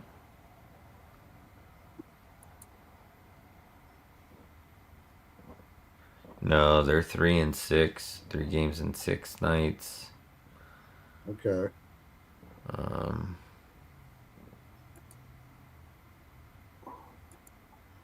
It's 3-5 for Montreal. Both of these teams are absolutely shitty. 3-5 games for Montreal. Okay. Yeah. So both of these teams are shit in second periods as far as money line is concerned, but total, I know Montreal's a big second period over team. Yeah, 18-8-7 altogether, and at home 12-3-3 to the second period over. And Chicago is 7-6-4, which is fine. Yeah, second period over for sure. That's probably your best bet in this game. I do like Montreal, but minus 192. I'm not sure how you want to bet it. What does Chicago have after this? It doesn't really matter. I can't remember what you said. Ottawa. Oh, yeah, At Ottawa. I don't see anything to.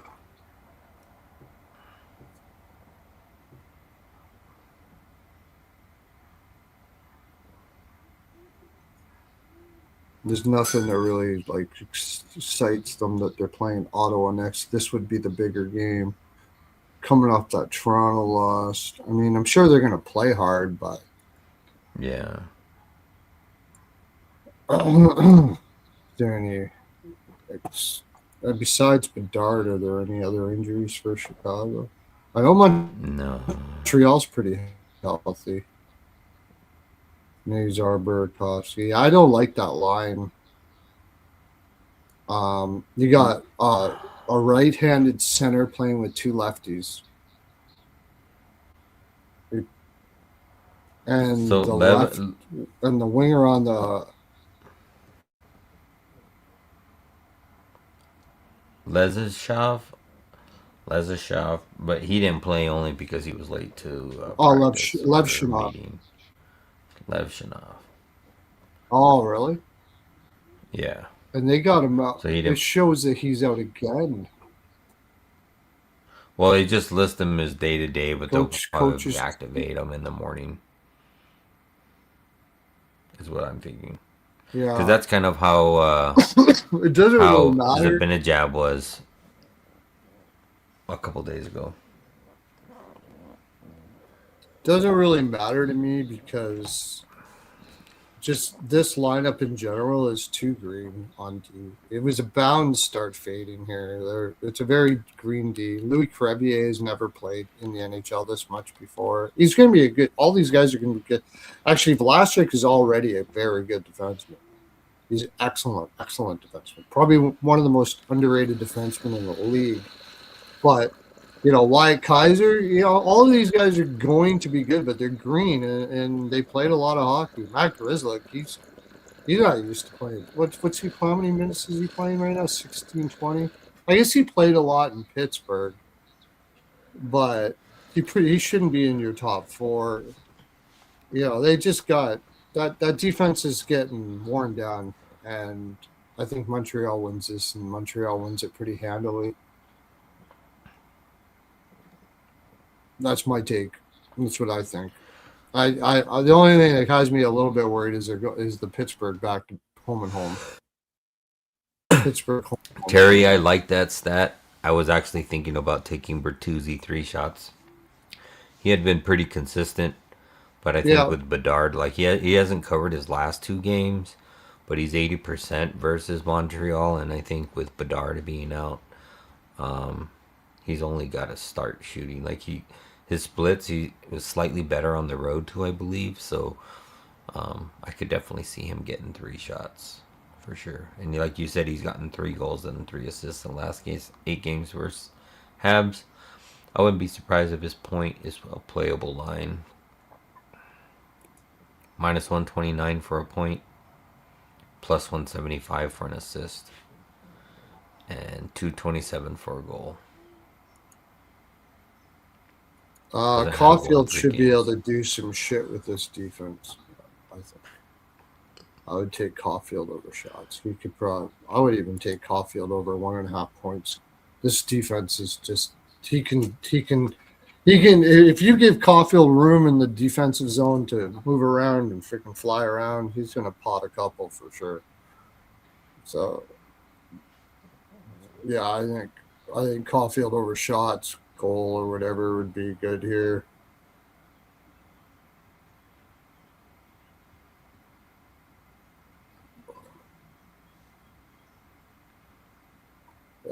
I'm gonna say that this is like, and Spencer Knight hasn't been like crushing it. He's also coming off that big, huge Toronto game. If they're going to play Spencer Knight, when are they going to play Soderblom again, or when have they played Soderblom? When's the last time they played Soderblom? Let's see. Timothy, what was your question? I don't know. He said more of a personal question. You don't have to answer it.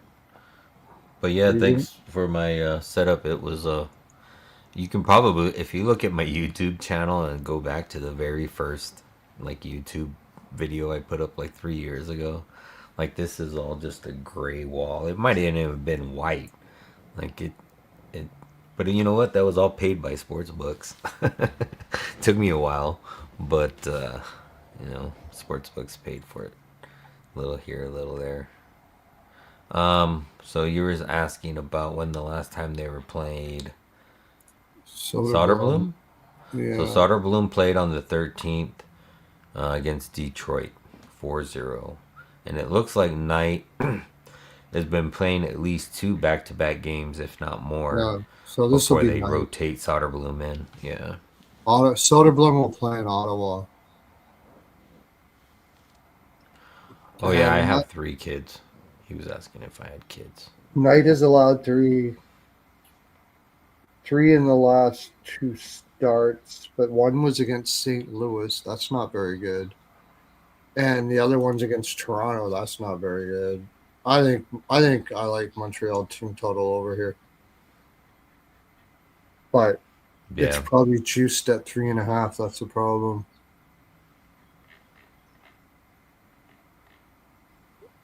So I think the way I'm going to play this is I think Montreal puck line first period and Montreal puck line third period. I think Chicago just has will start to go. If I remember correctly, Montreal is when they win, they usually win in the third period. That's usually what happens, if I remember correctly. And a little bit on the team total over. Caulfield over shots. I was gonna say if it goes to overtime, it's Caulfield that's gonna score the Caulfield, goal. He yeah. was on that crazy ass run.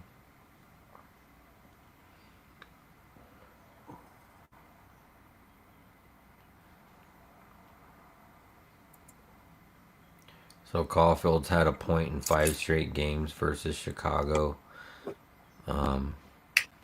His line's over 1.5. I don't like that, but if you're Second period over. I forgot. What's that? His lines what? Oh, I said his line's over 1.5 points, and I really don't like that. But he's had a point in 5 straight games versus Chicago. So I would say, if anything, you're trying to build a parlay, a point's probably a good look as a leg. I'd just take him over shots. He'll get Yeah. lots of Oh shots. yeah, he's When you gonna give him the go. opportunity to shoot, if you're against, yeah, if you play him against a team that'll give him the opportunity to shoot, he'll fucking shoot. So if you're gonna do anything, if you want to play his point, just take it with Suzuki. Just take a goal and an assist with Suzuki or something like that. And Yeah, if you're looking for shots I haven't on been the on Chicago Montreal too side, much this year, but it would be what's that? Nazar or Bertuzzi. I said if you're looking for shots on the Chicago side, it's probably going to be Nazar or Bertuzzi. Nazar. Yeah. Maybe Dickinson's up on that second line. He can pot one. So, but all right, I think that's enough for this game. Man. Let's move on. Yeah, Ilya Mikheyev really hasn't been doing shit, has he? I have He got a not one the seen his. last game, and he's streaky. He's more of a defensive forward. He's underrated defensively. He's a really good defensive forward. But if I'm a team out there, I'm calling on him at the deadline. Say the Edmonton He's Oilers. I would he's pretty definitely be calling consistent on. for shots against Montreal. He's covered Uh in 6 of the last 7, huh. and Should be he's on the covered top five line. of the last Second seven. line. Should be on Yeah, the he's on the second line. second line playing with Dickinson and Teravainen. Something to Does think shoot about. more at home, but he did have 4 shots on his last road game. So just Montreal something to does think about. allow a lot of shots, so wouldn't be a bad look, that's for Yeah, sure. minus All right. 130 for over 1.5. All right. Pittsburgh, Ottawa. All right. Can't take Pittsburgh right now. I don't know. When's the bounce back for Pittsburgh? I think this team is really starting to realize that they suck. They get a little practice time with Skinner. That'll help. But isn't Ottawa coming off like a huge road trip or something like that? Could be wrong. No.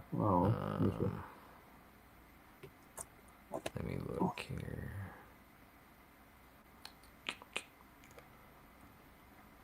I'm just typing in my notes from the last game.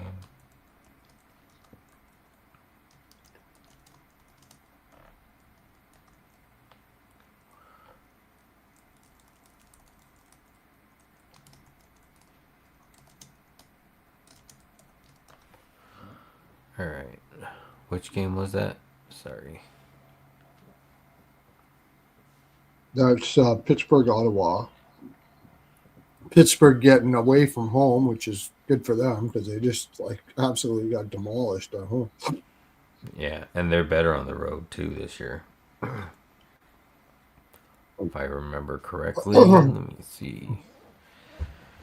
Yeah, so Ottawa owns us head to head in the last 10, 7-3.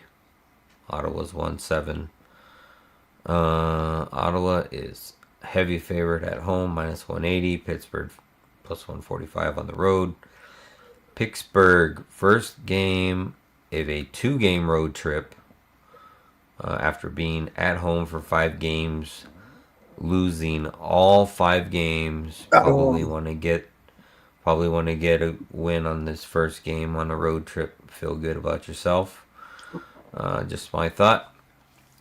Of course, I would think so. And that was a horrible road home stand. Like Yeah, 4 of those games went to overtime. 2 of them went to a shootout.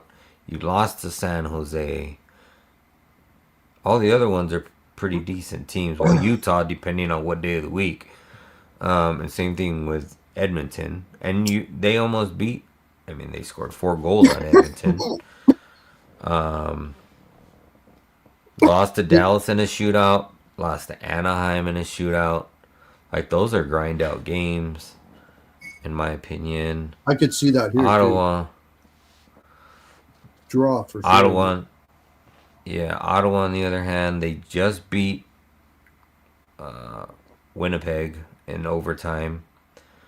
They did lose to Minnesota. This is a first game after that 3-game road trip where they went 2-1. They beat Blue Jackets, and then they lost to Minnesota, and then they just, like I said, just beat Winnipeg. This is the first game of a 2-game homestand. Not much of a look ahead for them. They got Chicago coming up at home on Saturday. Yeah, I don't know. It's like, is it going to be Jari? Probably going to be Jari. Jari versus Allmark, maybe? Yep. Yep. No. Arthur Shelovs. They're going to put Shelovs in here? Let me see. Wow. I mean, not Jari. Skinner. Let's see. Well, Skinner, yeah. So you got 2 are showing Skinner versus Allmark, and 1 is showing Arthur Shelovs and Allmark. They got the Montreal back home and home coming up here too.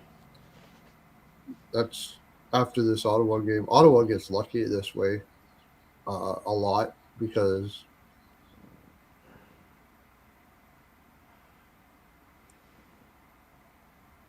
I just think Pittsburgh's coming in with no confidence whatsoever. I want to take them because of the plus money, but they're both, and I was just trying to see how much of a look ahead it is for Pittsburgh on Montreal, because they're both in the Eastern Conference. They're in different divisions, but they're right around the same. They're like both in the third, and they're each. It's Crosby's favorite team, Montreal. If it wasn't for Pittsburgh, he's from the Maritimes there.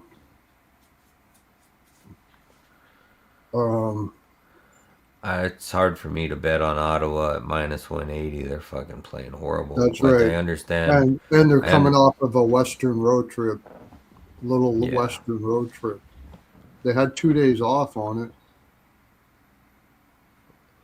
Yeah, what also is like I don't get is Ottawa's been playing horrible, and they beat 2 average teams right now, Columbus and Winnipeg. On the other hand, Pittsburgh has lost 6 straight, but they've all been grind out losses in overtime and could have been really wins. When you look at those 2 games, they were up 4-0 and they came back and lost 5-4. They collapsed. Their defense is just never. I mean, it wasn't going to hold up over time. Oh, this is a draw. Look at the series history. 4 of the last Mm-hmm. 5 were draws. It's a draw, and you know what I would do is I would take Pittsburgh plus the half in the first period. I don't know what it's going to be. At plus 145, you might be able to get maybe minus 120 on the plus half. I don't know. I'll have to. Maybe that lines up. But Pittsburgh's been coming out hot in all of these games. They've been jumping out to really early leads. I I don't know it's mind all Pittsburgh mark. first period puck line or something like that, or money Or line. even money line. Money line. Money Money line. line, Yeah. Money line. Yeah. grind out a push. Because Ottawa is coming off that Western road trip too, so they disbanded. But it was a bad Western road trip. That's a big difference too. If they were good or bad. The plus half Well, is they not won. They playable. won against Columbus, lost Minnesota, won against Winnipeg. Yeah, just take the money line plus 130. Like you can't take the plus half because it's juice. The best line is minus 160 for that plus half. Let's see what they do. How they are on the road.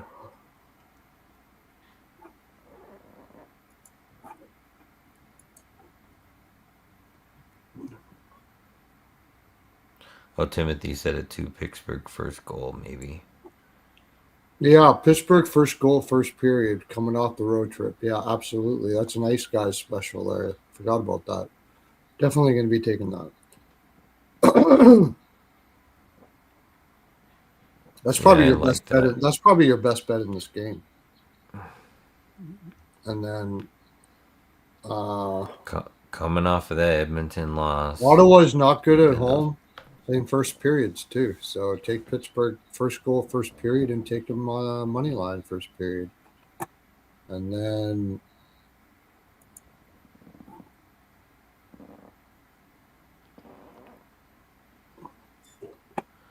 if Skinner's what do you going to be think in, I'm a about? little worried because he hasn't had any time to practice with this team.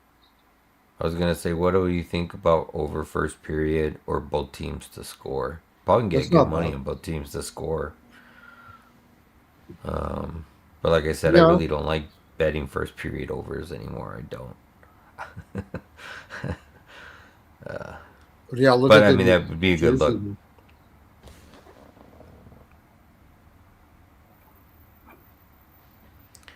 Is Jersey Yeah, still that's. winning that game? By the way, Um, I almost bet. I did I bet. want to say yes. Golden Knights puck line third period. They don't start playing until the third period, so I put a little bit on that, and I bet the Devils. So that doesn't make any sense. But uh, I thought the Devils might be up a little more in this one. Is this Markstrom in net, and he's only had allowed 1 goal too? Wow. Yeah, I want no part of Pittsburgh money line, but I'll take them first period. Yeah, you can't trust him right now to hold a Yeah, lead. To maybe take first period and then take Ottawa to win the game. yeah. After, At live when Pittsburgh scores first, but or yeah, like yeah. Timothy said, Pittsburgh to score first period, or however you guys said ice guys play. Um, yeah, that's the only thing I see in here. I really don't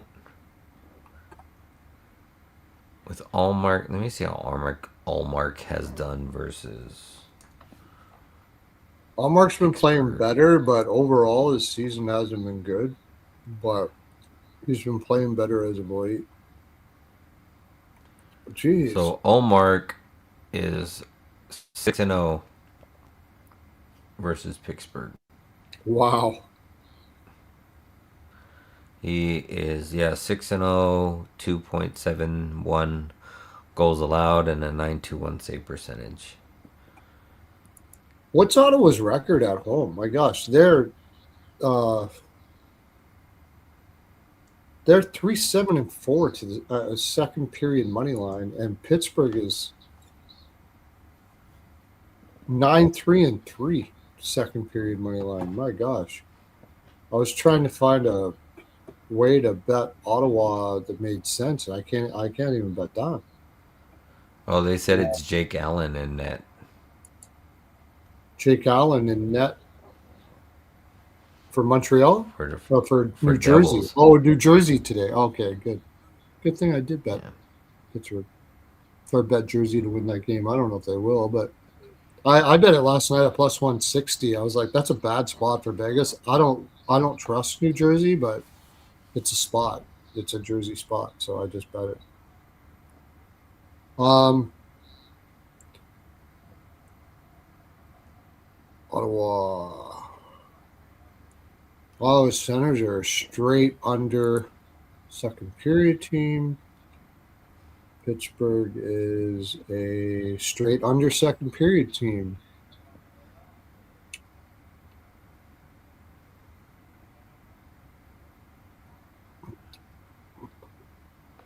Hard to bet an under in this game, but I'm kind of thinking that maybe that's what it is. But I think the only bet right now, like you said, is that Pittsburgh first period, first goal, first period. Can't really trust either team other than that. And maybe some on the draw. Oh, the draw. The draw, too. Yeah. That's what I'd play on this.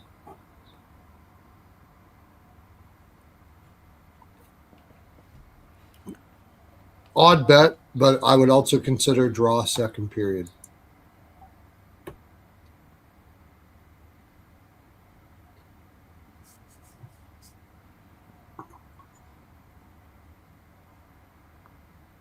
I need one shot from Stone. I got my props already in that game, so I'm good with that. Yeah, the Stone will cash out my last bet and make me green. Should have. I mean, we have a whole period. Vegas playing from behind. Yeah, should be able to get it.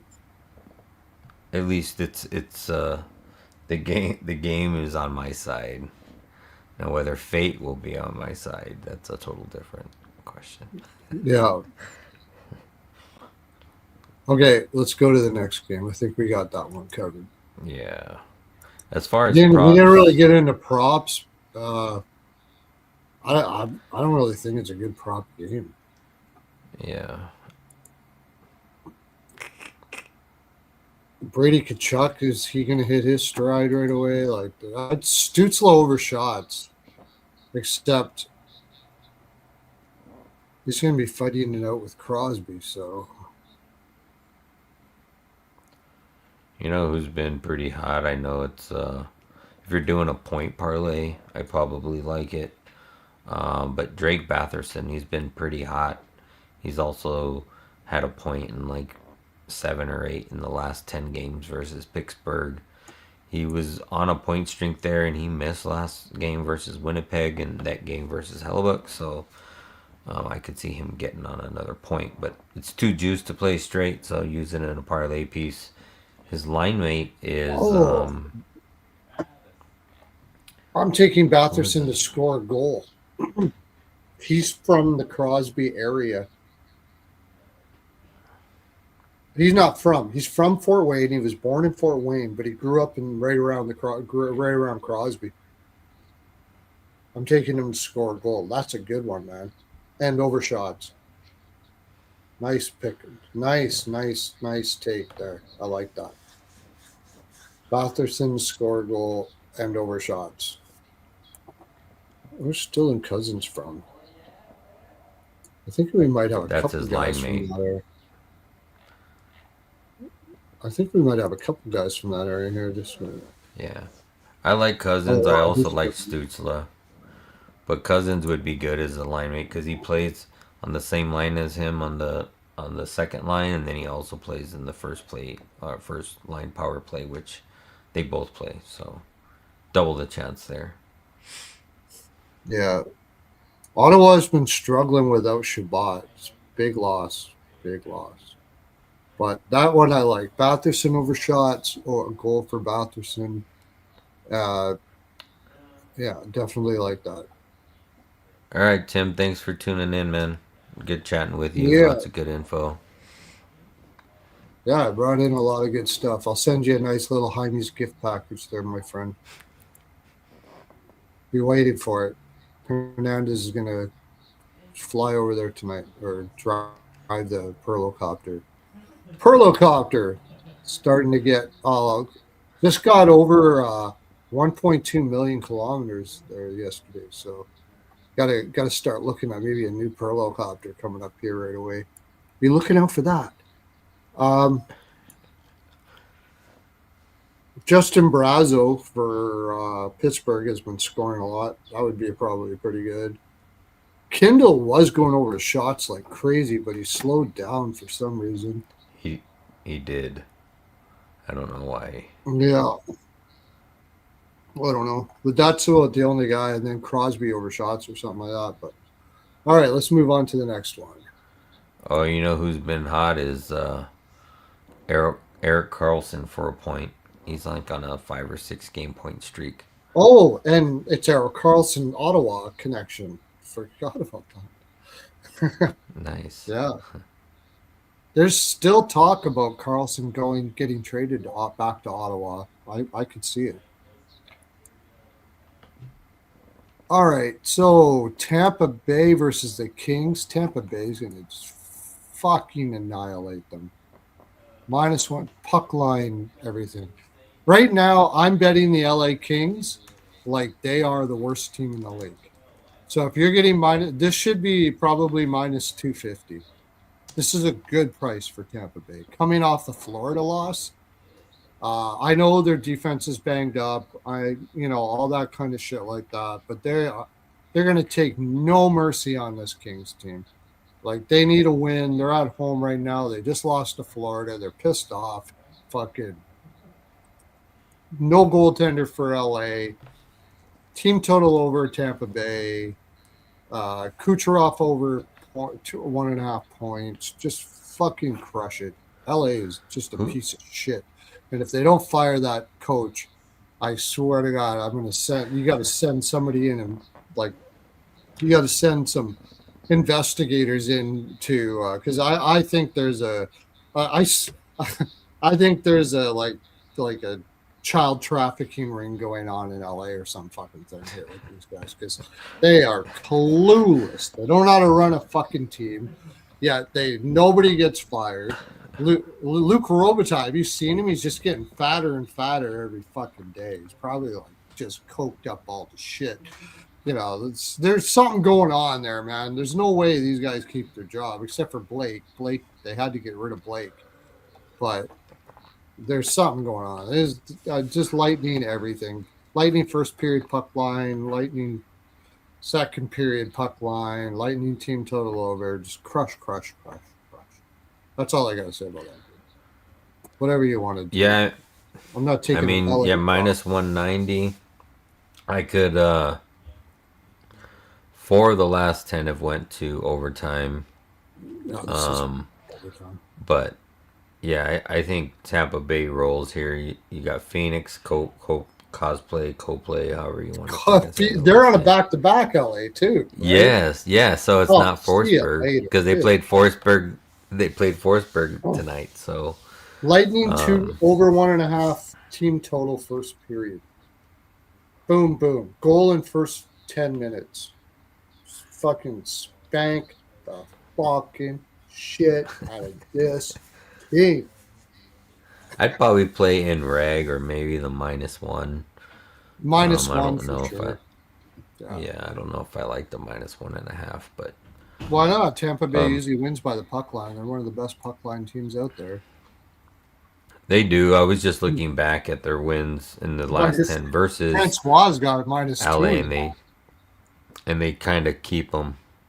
Like, if you look back in their last 10, a lot of those games have been kept close and they've been 1-goal games. Like, I don't expect this one to be, but just series history, I feel more comfortable with the -1.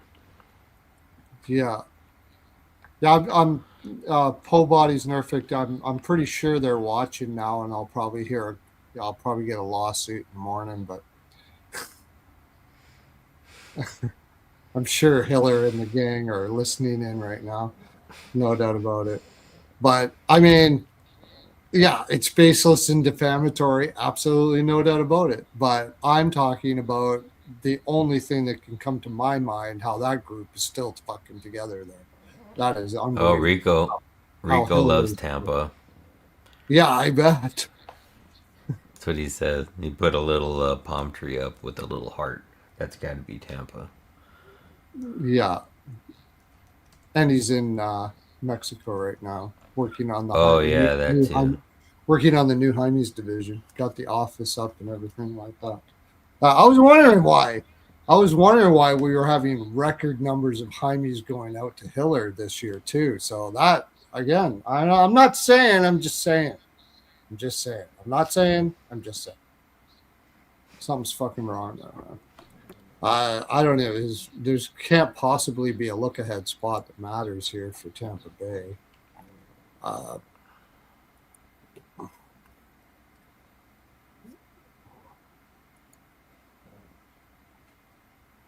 there's a boys club there, no matter what you say, because there are guys that have been there for a long time. As this team has completely fallen apart, made terrible trades, brought in Cody Cece Holland. Uh, like it's just an absolute disaster of an organization. Absolute disaster of an organization. Yeah, I'm trying to find a. There's absolutely zero, negative zero reasons why anybody would take Kings tomorrow, other than you're just an idiot. No, I don't know. There's, there's, Yeah, there's. If it's you're one of those ones that just want to go against the trend or go against what the public. everything So it'll points be a to, public play too. oh yeah, it Yeah, will if you be. just want to go against the public. The only thing you can say is that is they got Carolina next coming up after this, which is a big team, but it is out of division. And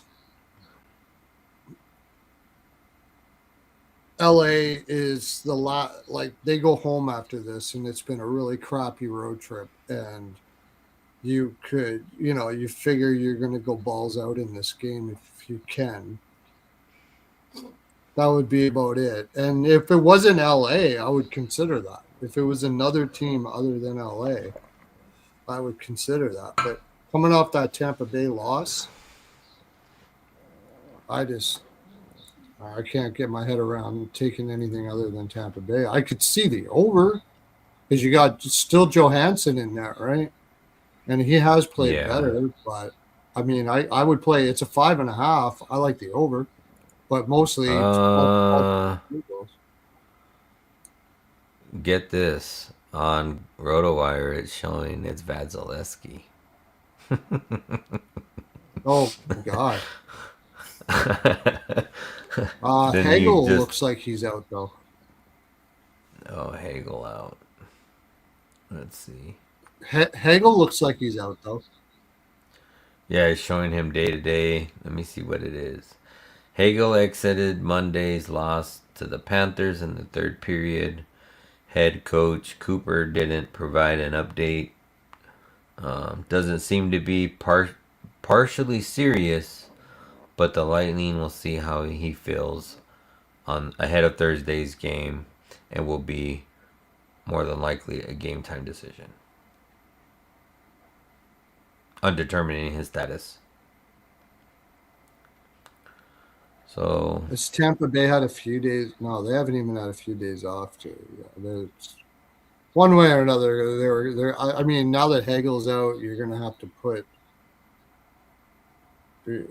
Unfortunately, you're going to have to put like Gergensons are up there on the line or something like that. That sucks, but all three sites are showing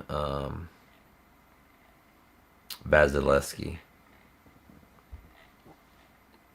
and Copley. yeah. Copley comes out and has a game because it's like this is his NHL ticket. He hasn't been in the NHL for a long time. I don't know what his numbers were in the AHL, but if I remember correctly, they're not very good.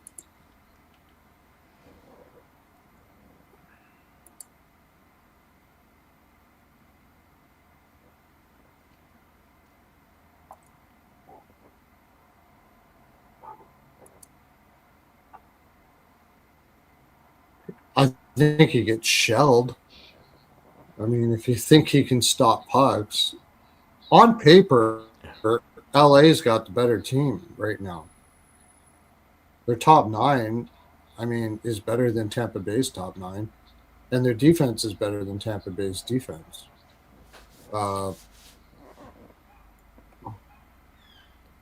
Copley had a 3.13 and a .885 in the minors.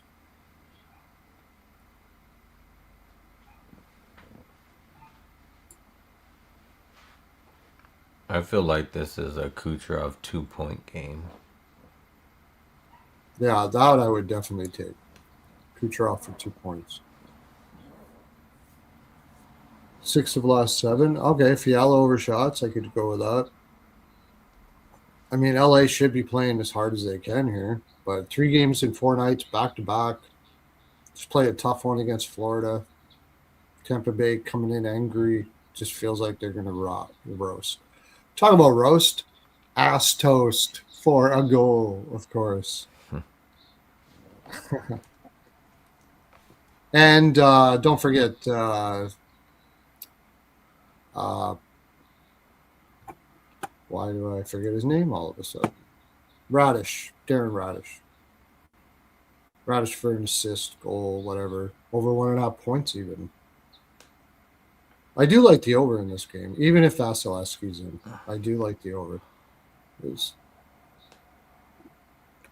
Last time Hagel played LA, he had 2 goals, 3 points, 7 shots on goal. Yeah, it doesn't sound like he's going to be in, though. Well, it said that his injury didn't look serious. It would be reevaluated today. They may throw him back in the lineup once. Because, like, on RotoWire, they got him slated in on Power Play 2, but it just shows him as day-to-day, but he's in the lineup. Okay. So he could be.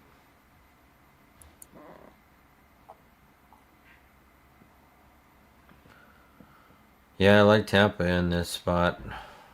I don't know if there's anything else. No.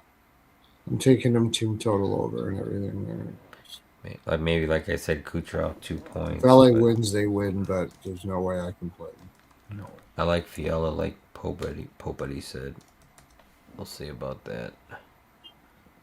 I like Kucherov over shots there as well. He'll be shooting like crazy, especially if Pegel's not there. He'll shoot a lot. Bjorkstrand for a point, maybe. You can probably get a good price on that. And like I said, Radish. I'd even go over 1.5 points for Radish. Well, if it holds up, I didn't see it, but Mark Stone got his shots on goal. If he got his shots on goal, we cashed that parlay. I think we even gave it. I gave it out on here because when we started this stream 2.5 hours ago, that game had started. But it was. What did I say? It was. He. Oh, they took the shot away from Glass. Son of a bitch. I fucking hate when they do that. Kidding me. That's why sometimes I'm like, I like watching the game because then you know whether it's going to be registered as one. But yeah, I hate that.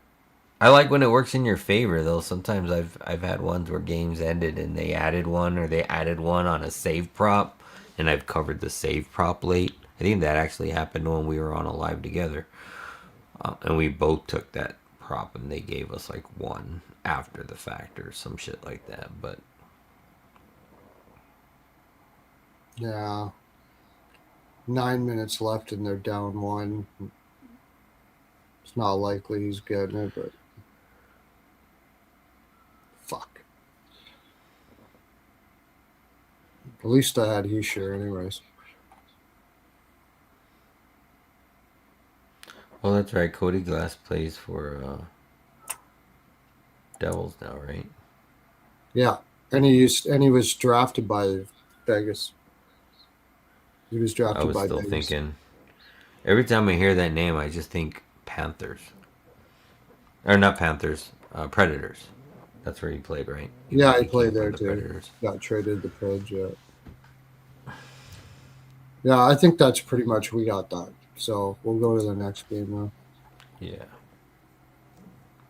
I really don't like I don't like I know Kings usually play to the under and hold teams to less goals, but I wouldn't be opposed to over 3.5 or team total for No, I Tampa like Bay. the team total over, yeah, for sure.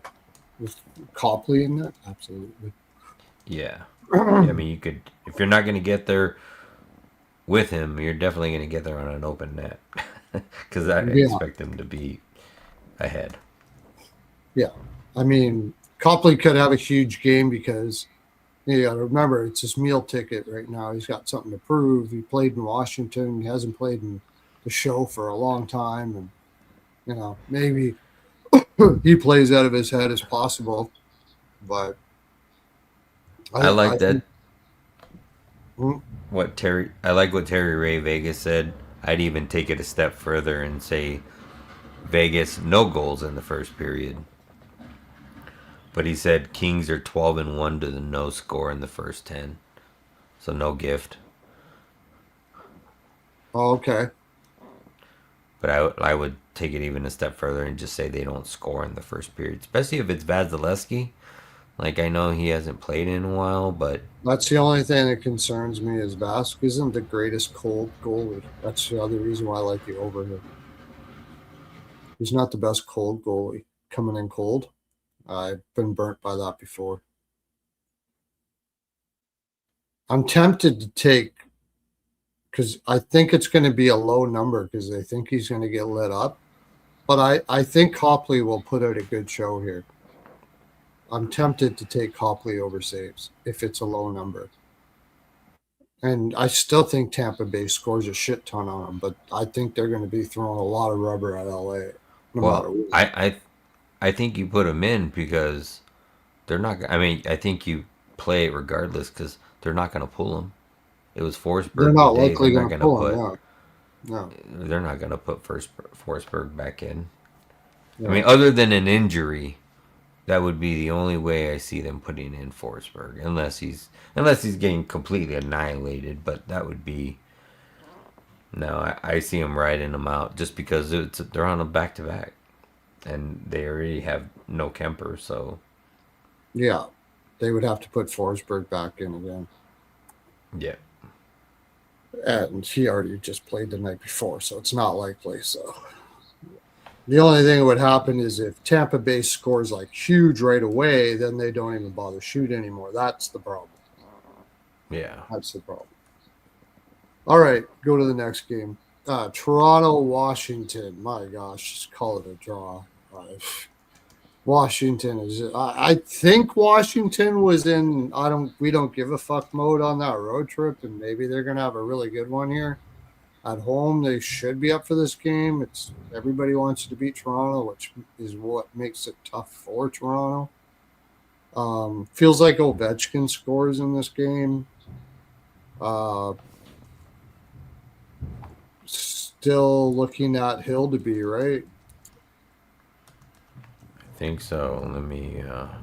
Toronto did have that comeback win against Chicago, and I like to take teams when they do that. I do like to take teams when they do that. Plus 130 for Toronto. I mean, they're starting to get disrespected in the league right now. When's the last time Toronto was plus 130? You'd have to look back a long ways because usually usually they get overvalued. But I mean, it's really hard to bet anything on Toronto, even though they did come back to Chicago in that game.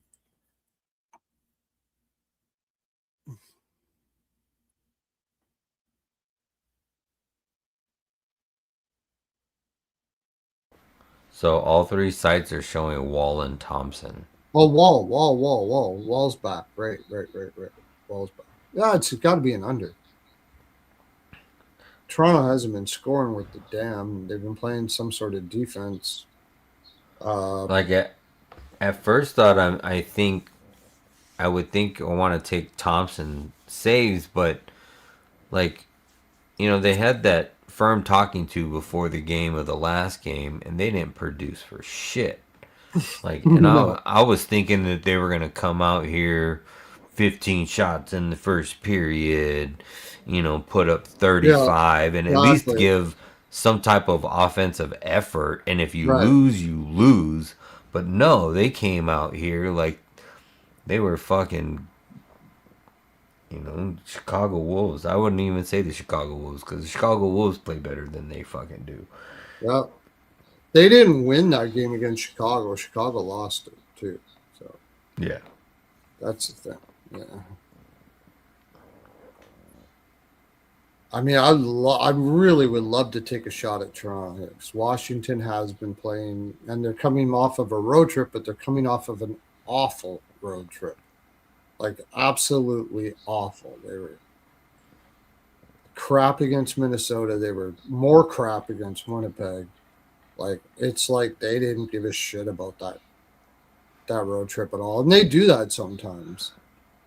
If I go back, I think you'll find that this is like the place where they put it all together at home here. They they just took a break on that road trip and didn't really give a shit.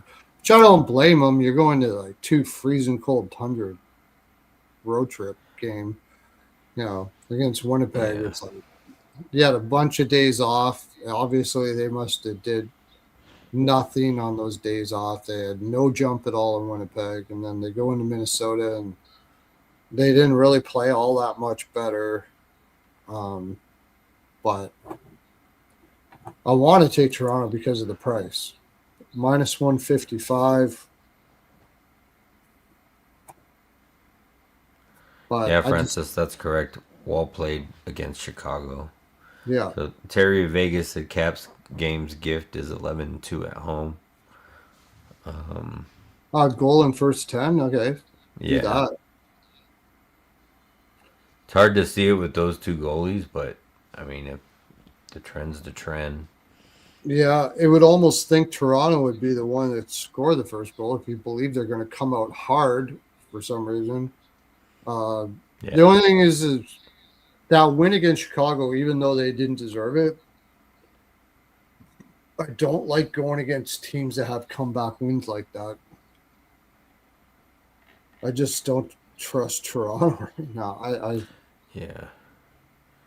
Yeah, the only even like Washington coming off of three straight losses, like my instinct would be to bet Washington. I can't bet them at the 155. Definitely don't want to bet them in reg. Like I know that only one game is went to overtime in the last 10 head to head between these two, but like you said, I can only take Toronto at plus 125, but I don't trust them, and even at that price, like I expect I expect goals from Washington. Maybe Wall saves. Like I could see that, but you would Washington think they'd be shooting a ton. that and that total might be low because Washington really hasn't been putting up a whole lot of shots. Oh, Vegas scored. Oh, it's a draw. Dorofeyev. Okay. Dorofeyev. 4 minutes left. It gives me a chance to get glass then. I don't care. I don't. The New Jersey bet was nothing. I want the glass bet. I don't know if Hey glass is Charles. going to play in overtime. Yeah.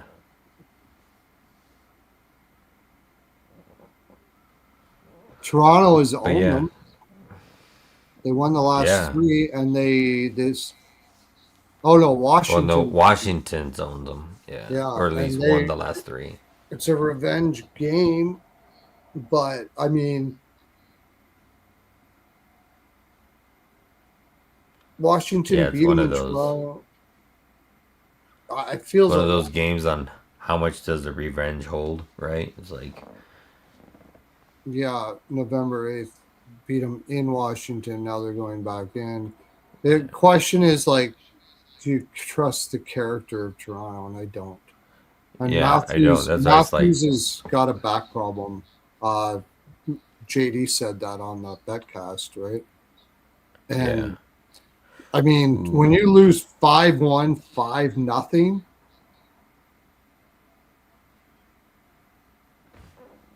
they were on a roll. They came back from that trip against San Jose. They had a draw against Anaheim, and there's nothing to be ashamed of there to lose in a shootout. There Then you the go, next, buddy. Glass just got a breakaway, and he sweet. has, he's got 3 shots on goal now. There we go. Okay, good. Thank you. I had a lot on that. If I got Heisher and Glass, I was happy today. And Jarvis, those take over the Minnesota bet. So the Morrissey bet. So all my shot props, but my best bet comes. uh, excellent, excellent, excellent. Okay, so Pope then Buddy, Pope Buddy was asking why I expect goals from Washington. I just going with the trends of they've been in a super slump for a very long time and haven't scored. They got to break out and get some goals at some point. And that's the only reason why I was saying that. But yeah, I agree with you. They haven't been scoring at all. It's just at some point, I mean, they had a run there where they were scoring 4 or 5 goals almost every game, or at least 3 or more every game, and they haven't really been doing that at all. So at some point, you would think they're going to break out of it, but when is the question? I just don't think. I just think they didn't care about that road trip. That's all. They didn't want to go. I don't blame them. I wouldn't want to play Winnipeg. I wouldn't want to fly to Winnipeg and Minnesota either in the middle of fucking winter. I mean, I don't blame them. It's not fun. They were already up. They're already in a playoff spot. They probably took it easy, kept warm. I don't know. They had a couple days off before that. No, they went. They finished December 11th. They flew to Winnipeg. I mean, I don't know how many of you have been to Winnipeg, but if you fly into Winnipeg, you get off that plane, you're like, get me the fuck out of here. For sure. Sorry, man. It's called Winterpeg for a reason. It's the Canadian windy city. It's not only cold temperature wise, the wind never stops and it just attacks you. I was a rig worker when I was in my 20s, and we were pulling rigs in Manitoba, and that was the most hellish job I have ever had. Up 350 feet up on a fucking stick with 40-kilometer-hour winds and minus 30. I hated that job. I fucking hated that job. My parents live in Hamiota, Manitoba, and I'm sorry, I've seen them once. Like they moved there. They moved there. I offered them a house to take care of them, and they moved there to take care of my grandma, and they never left. So, and they wonder why I don't show up. I'm like, you're in fucking Hamiota, Manitoba. I know you don't know where that is, and that is a good thing in your life that you don't know where Hamiota, Manitoba is. You've done well, my friend, if you don't know where Hamiota, Manitoba is. I Yeah, do not. seriously. I mean, beautiful people, great family place, very safe place to live as long as you're not in Regina. It's like the stabbing capital of Canada or something like that. But and a lot of great things, hardworking group, no doubt about that. But I'll tell you, it is not no one's circling Winnipeg on their calendar to go to if they have to go there, that's for sure. So I don't blame them. I don't blame them. I think they come back here, they get warm and go, "Ooh, let's go," and they slam the shit out of Toronto. That's my thinking there. I think they just didn't want to go and kind of. I kind of take Ovechkin as that kind of guy. He wears his emotions on his sleeve. You know what I mean? And yeah, so That's Man, what I. Tavares has been nowhere. Thought about taking Tavares props just because he's down on the second line, and like you said, He's not Matthews has doing got a anything shoulder right now. issue, and he's up there with Nylander. So I thought maybe Tavares, but he is not doing nothing. I think they got a few guys playing hurt there in Toronto too. Matthews being one. Um, and like I said before the season started, the reason why I took Toronto and missed the playoffs is it's daunting psychologically to know that you're supposed to be a team that is a contender, and it is extremely apparent you're not as good as you were last year. It's hard psychologically.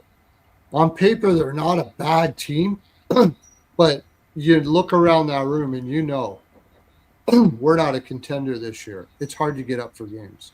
It really is. It really is. I'm looking back at Washington. If I remember this last year, they did. I'm almost positive they had the same thing happen. They had that same kind of trip, and if I remember about it, they came home, and whoever they played when they came home, they spanked the crap out of them. And I'm looking up at it on OddShark right now, but it's going. There we go, 2024. Yeah, there is nothing I like in this game. Nothing I like. And I agree with Poe Buddy. It's leaning an under to me. I see that there's some sixes out there, mostly 5.5.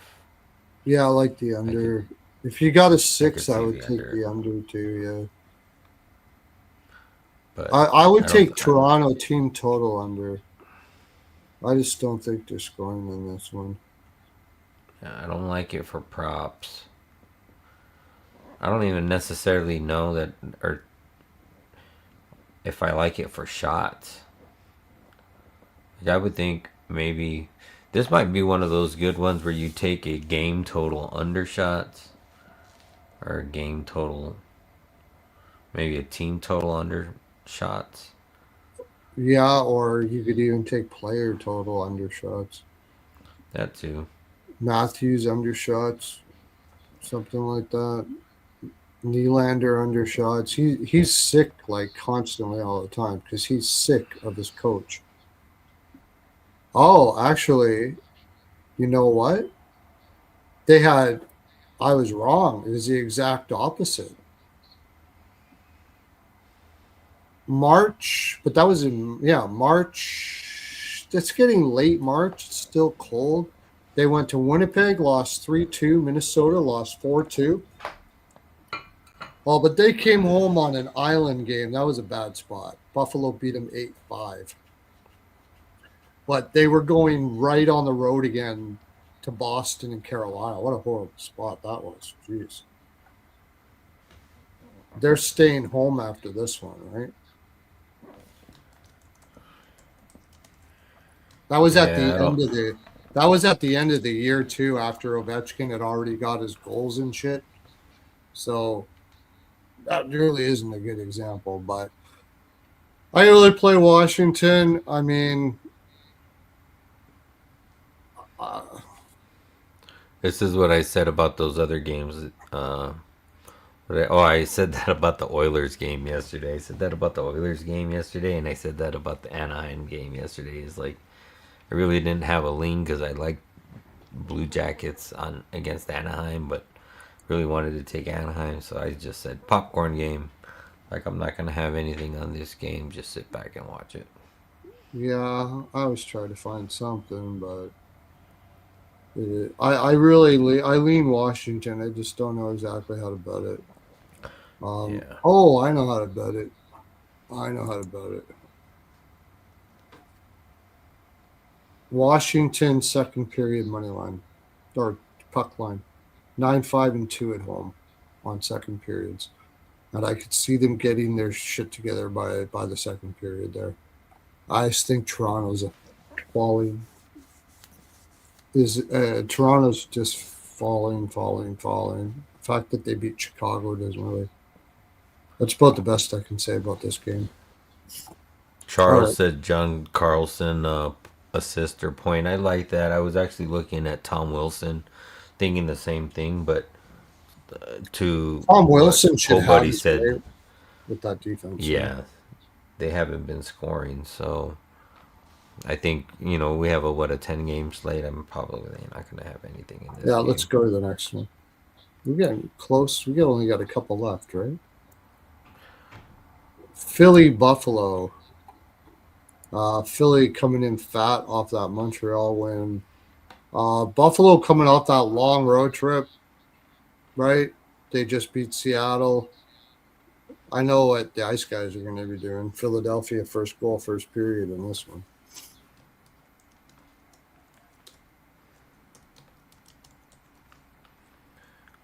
Let's see. You said it's Philly, Buffalo. And I can almost guarantee you this is going to be Erson. So RotoWire showing Vladar and Lion. Goalie Lion post. against his old team. Yeah, this will be Lion for sure. Goalie Lion. post is showing Arison versus Lion. Mm-hmm. And left wing lock is showing Arison versus Lion. So probably Arison versus Lion. Another tough game. Phillies on this matchup, 6-4 in the last 10. Last game being it's a revenge game for Buffalo. Philly won in Philly 5-2 about 2 weeks ago. The Philly is on the third game of a 4-game road trip, coming off of that win at Montreal 4-1, losing to Carolina back-to-back games in shootouts, and then losing to Vegas in overtime. Yeah. Buffalo, on the other hand, it's a first game of a 2-game homestand after a 6-game road trip. They did win. They are on this has got to be a first because I don't think they've won more than 2 games in a row. They're on a 3-game But winning streak. they're on a 3-game winning streak. Mm-hmm. And like I said, they beat Seattle and Vancouver. Like, they beat Edmonton. Okay, they beat Edmonton. A good team not playing like a good team. Philly on the road is 7-4-2. Buffalo at home is 9-5-2. I like Philly in this spot. At least my initial thought.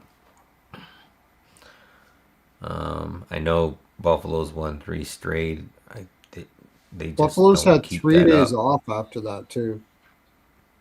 Yeah. Philly's had 2. Buffalo's had 3 days off after that road trip. Philly has played.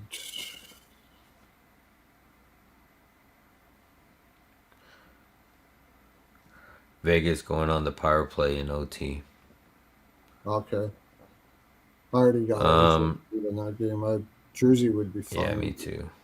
I'm just watching it. Yeah, I mean it's hard for me to take Buffalo here, especially at home, minus 140. Yeah, minus 135 I got, but Like, there's no way. If they were at home, even money, I'd be questioning whether to even take them or not. That wouldn't even want me to take them at even money. Like, I would have to have them at like plus 120. Like, is there injuries in this game? Krebs is day to day. That's it for oh Buffalo. no!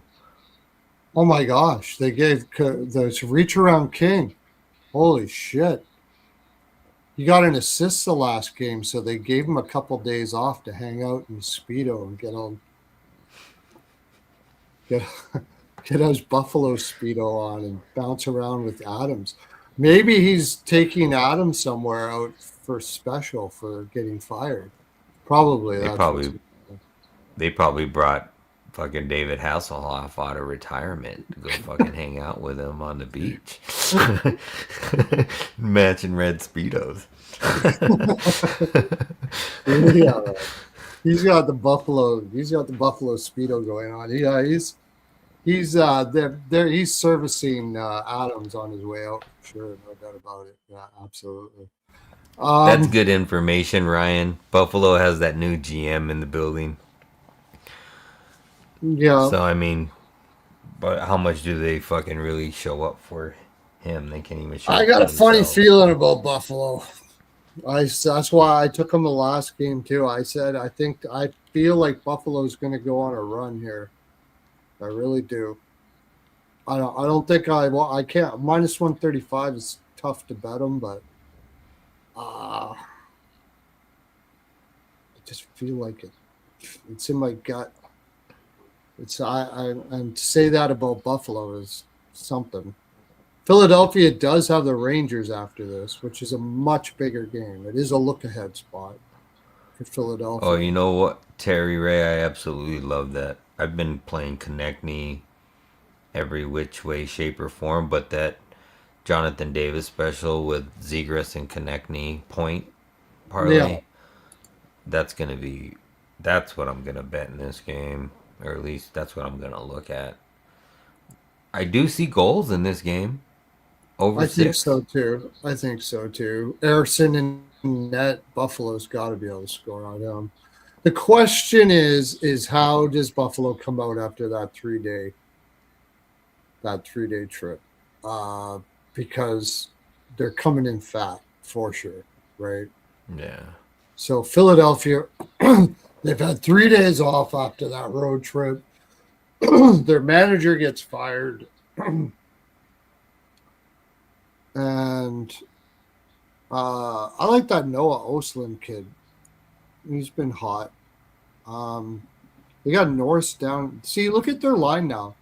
Now Krebs is out. Never understood why he yeah, was in the top line to begin with. yeah. And Philly doesn't have anybody. It's just Forster, which is long term. So I mean, like Poe Buddy said to Buffalo, first home game after a road trip, which we also said, like that's what's making me lean Philly. I lean Philly. Like I don't know if I'll get there, but I think my initial look, this at least Michael going off of the Kesserling's back information we in. have, is Michael Kesserling is back in. That's big actually. Their defense is looking not too shabby. Bowen Byram's playing the best I've seen him play in his career, and it's still not okay. that great, but it's the best I've seen him play in his career. Connor Timmons, Alex Lyon's gonna have a game, man. He fucking loves to pound it down Philadelphia. I thought about taking his saves, but Philly really hasn't been shooting at They're not all. a high shooting team, Not man. no. And I mean, you might be able to Buffalo is catch the like best penalty kill in the league. Philadelphia is not very good on the power play. So I mean, this kind of feels like an under, even though I get it like you. My gut says an over, so it's weird. I yeah, can't take and Philly with Erson in net. The guy's no good.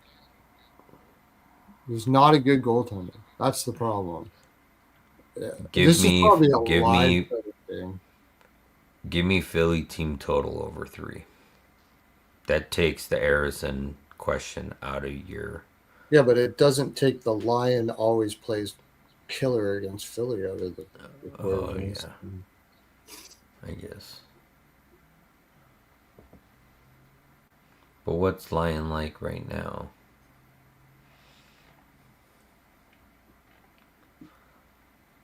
Let's see.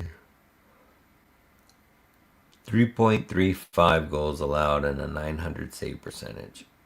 Oh no, Yeah, no, that's his projection for 2025. 2.99 and a .905. It's not Oh yeah, that you're bad right. in numbers. He's 6 Not and that bad. 6. He's 6 and 6. I don't know what his home road splits are. That's where I'd like to know is more of the home road splits.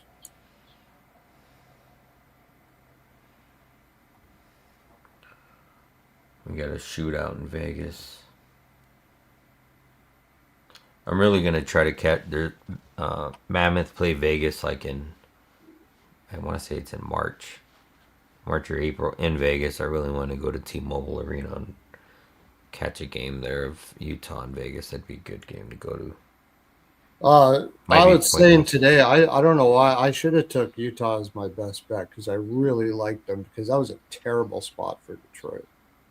I really liked them I there. liked Utah, but I didn't take them either. I did take them, but I should have took them for more because I really Oh, liked them in that spot.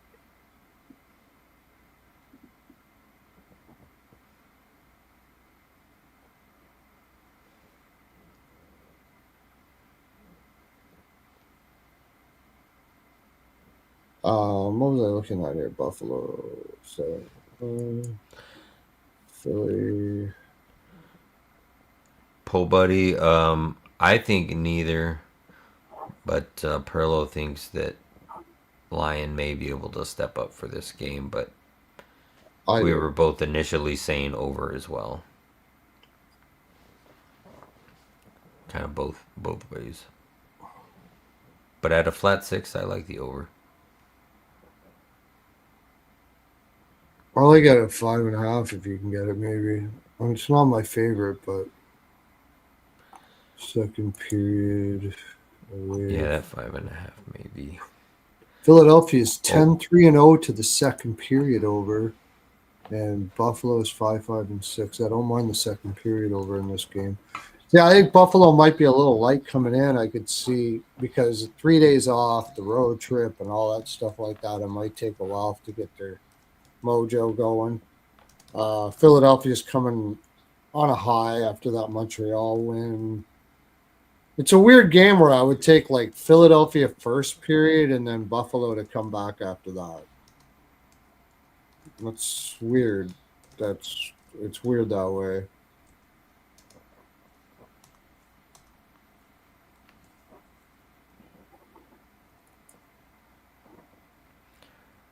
oh, did he get a kicking motion in that?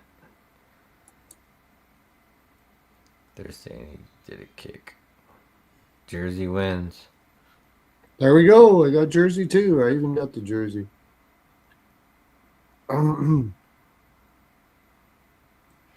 The goal went in, but they were trying to say that Marner did a kicking motion. Oh, it went off his skate. Look ahead spot for the fucking Philadelphia. I like Philadelphia first period and Buffalo to come back and win the game. That's what I like. That's what I like.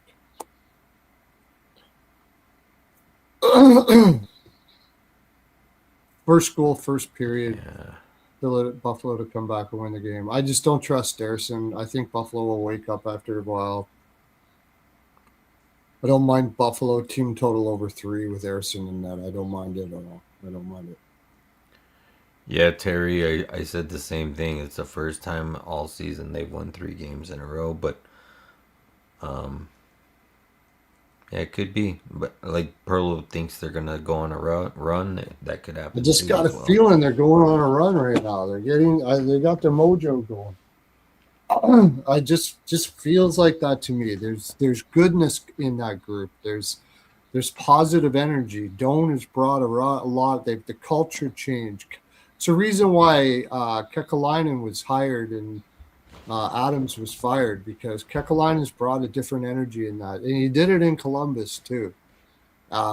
So I just He's feel like there's a different energy in that team. You got the he you says know rough. He said Ruff needs one more win to break the tie with Trotz for the fourth winningest NHL NHL. coach. Oh He put really? NFL, but he meant NHL. Yeah. Yeah. Gotcha. Yeah. Oh, he put it again. NHL. Oh, look at that. Real deal primer loves Buffalo. Or I love you, Buffalo. Okay. Um, yeah, I'm kind of leaning that way. I don't know if I'm going to bet much on this game anyways. We spent a lot of time on a game I'm probably not going to bet much on. But I like Yeah, my those are initial the lean is Philly, but okay, I I know don't you like mind. I Buffalo. mean, I can understand people betting Philly. If it was Vladar, I would for sure be going with Philly. But with Yeah, Harrison, I'm not so sure. I'll So probably go team total. Is I'll probably probably what go I'm team gonna. total the other way. So I guess we should bet the over. Yeah, that's what it equals, right? Yeah, yeah. I could see the over. I could see the over in this game. It just feels like a throw it out there and fly. I don't think this is going to be too. Philadelphia is not. I don't think Philadelphia is going to want to grind out a game when they got the Rangers next. That is the big thing with me. This is a look ahead spot. They Philadelphia and the Rangers is a big rivalry game, huge, and Not only that, but that takes us right into the next game. correct. Yes, and it's going to be a back to back for both teams against the Rangers, and I think Philadelphia is just not going to have the energy. They don't want to burn too much energy in this game because they want this Rangers game. I can assure you of that. Blues versus Rangers. Rangers on the road versus the Blues. The Blues did end up beating Winnipeg 1-0 or whatever the fuck it was, right? Was it 1-0 or 2-0? What was it? It was Blues. It was 1-0 One Winnipeg. nothing. Okay. Uh, Bennington and net against Shesterkin.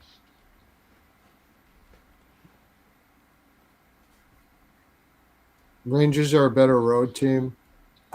They're probably the favorites here. I would Yep, think. minus 140. Eh, God. Bennington's also already confirmed. Rangers on back to back losses. Yeah. Rangers did win a game earlier this season in New York 3-2. That was about 3 weeks ago. Yeah, I remember that game. Um St. Louis on the other hand, like you said, just won that 1-0 nothing versus Winnipeg and then lost to Nashville before that, which Nashville is playing pretty good right now, or at least a lot better than they have been. Beat Chicago, then lost to Nashville again, lost to Boston, beat Montreal. So total's only set at 5.5, and it's juiced to the under. I would have to agree with that. Both of these teams aren't really scoring Never the mind. head to head. This is St. Louis wins this game. They just played. The Rangers just played at home, right? They played against Vancouver at home. They're flying all Yep, the way to St. Louis for one game and coming back to play Philly. St. Louis wins. Terrible spot for the Rangers. Absolutely horrible. I yeah, don't trust their character to win in that. I don't like St. Louis as a team, but and this is a back to back for St. Louis too, though, right? So it is.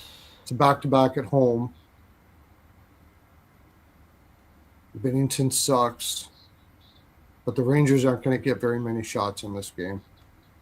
Under, it's a 5.5 probably, right? It is, and it's juiced to the under.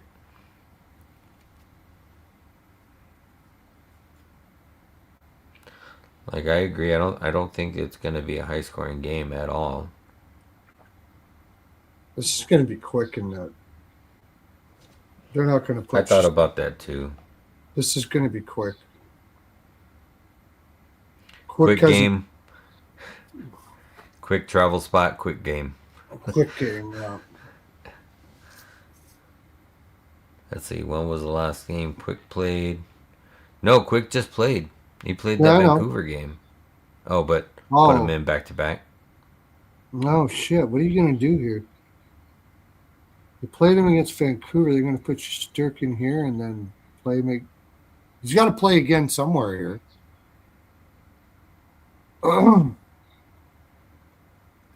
But it's not a back to back for the Rangers. They get a daybreak in between before they play Philly? Philly, right? Oh, okay. Okay, sorry. Okay. Then, yeah, then it probably would be Shesterkin for both. I Yeah, guess. that's Yeah, what I would think. Shesterkin for both. Yeah. It's got to be an under. How the fuck is this an over? It's hard to take the Blues with Bennington in that. That's the tough part. I mean, he's just been absolute fucking ass this year. But maybe against New York he'll be able to play well. But it's a terrible spot for the Rangers. Draw, draw, draw, draw, draw, draw, draw, draw, draw, draw. This is a draw. Total draw. Probably like 1-1, 2-2 or some fucking thing. If it's like halfway through the game and it's 1-1, then yeah. There's almost like a handshake draw. Like, let us have a point. You guys have a point. Yeah. See This when. is does I think the either Rangers would team be reach like, 4 goals? No. yeah, exactly. either team to win to get 3 goals, no, and Blues plus 1.5 or something like that. Or yeah, that's actually not a bad look. Also, The Blues. no goals in the first 5 minutes and under 6.5. This is that classic, no doubt about it. Under no goals in the first 5, under 6.5. Yeah, I like that. I bet you the Rangers would call ahead and say, "Look, we'll give you the draw and the win. Just give us a point. You get the 2 points. We'll get the fuck out of there." Seriously. Let's see if this actually happens. Oh, Francois already has the draw down there too. He probably put that before I said it. Handshake game. Handshake game, We, yeah. we got popcorn game, handshake game, Handshake game, yeah. draw. draw. Let's get out of here. Total draw. Draw first period, under 1.5 first period. You can bet a lot on this. Draw first period, under no goals first period, 0-0 first period. I like the under first. This game, I definitely like the under first period. Yeah. I don't know what. Let me see what series here. Both teams to score 3, no. Draw is plus 525. I like that. I'm going to put a little bit on that. Nice. Thank you, Claire Phillips Bowen. I'm going to give you, that's a Hymes package for sure right there. I'm going to give you the Hickory Farms version just for that. Get that set up. Alyssa and Hernandez are out right now. I'll call them on my phone. There you go. Don't worry, they know where you live, Charles. Last 2 head-to-head matches have went under the first period, but before that they went over. But I would lean more towards the last 2 because the teams are more relevant versus when you're looking 2, 3, 5 seasons ago. Yeah, I like that first period under.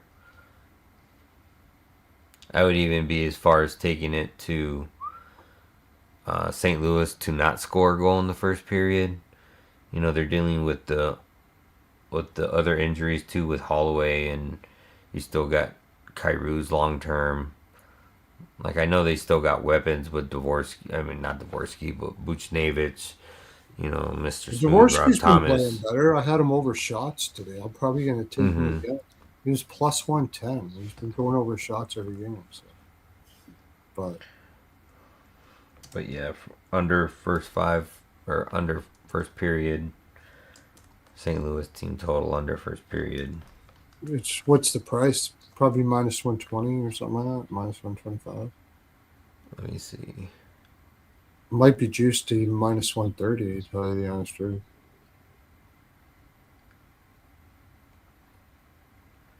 First period under is minus 115, minus 120 in that neighborhood.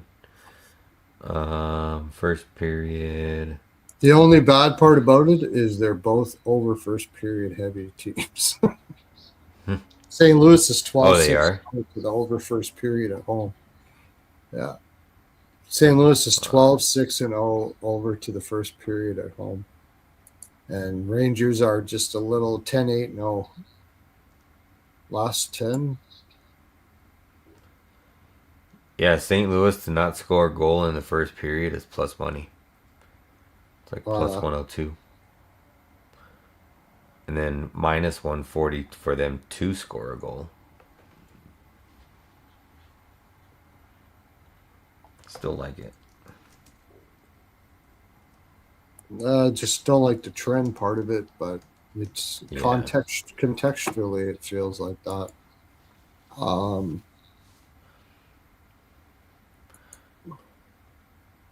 I think it's more so if like if anybody's going to cur- score, it's probably St. Louis in the first period because that's just a stupid spot for the Rangers. Like, I just yeah, that's true.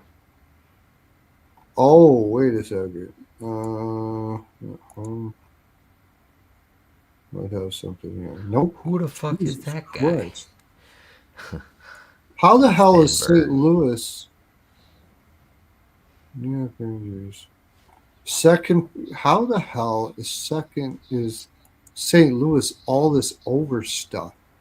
They're a huge over first period team at home, and they're a huge over second period team at home. But they don't play overs. How the fuck is that? That's weird. Are they the ones scoring the goals? Or are Probably they not. Yeah, They prob- yeah. I They're don't an know. over team, but it's I'm, not I'm their over. I'm looking at EV analytics right now. Yeah, it's not them scoring, but I don't. I just don't see the Rangers Yeah. being too hot on this game. So Yeah, Poe Buddy said the same thing. Blues games first period over 4 of the last 5, 6 of the 6 of the last 8. last 8. I know. Broke it with Winnipeg. I'd be interested. Let me see if I can find how many goals they're averaging in the last 10 games. Because then that'll tell you if it's them actually scoring or if it's the opposing teams putting up the goals. Well, the Blues were on a first goal. We're on a streak for first goal scored in the game for quite a while.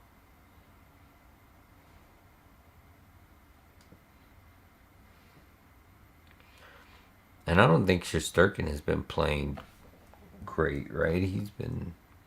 Has he been struggling too, or is he No, he's been? been playing all right, but Bennington is the problem. Bennington is ass. That's Yeah. the problem. I mean, Shesterkin doesn't have good numbers versus St. Louis. He's 4-3 and 0 and one in a shootout, 3.34 goals allowed, and an 887 save percentage.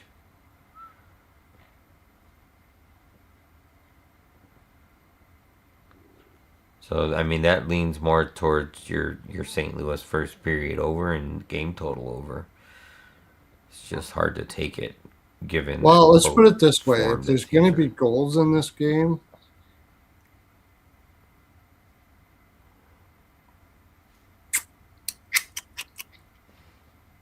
I just think it's a shitty spot for the Rangers. Yeah. But I don't like. I don't. Wow, St. Louis at -142 is fucking brutal too. So, and the Rangers have been playing way better on the road. So, even though it's a shitty spot, it might be a better spot for them because they can't win at home and they're winning on the road. So, fuck if I know. Maybe you do take the Rangers. Like I'm flipping back and forth on this. I just like the draw. I just like the draw. I think the draw is the Yeah. play. And I think what we were saying I mean, I'm looking back at the St. Louis games, and even Pobardi said St. Louis games, full games, are 5-8 to the over Over. the last 8. But I mean, you look back at all the games, and St. Louis has only scored like 2 in every one of those, except for the one win that they had. So it's the opposing teams putting up the goals, Yeah. other than Winnipeg in that last game. But the Rangers ain't scoring either. I mean, they're scoring more on the road than they are at home, but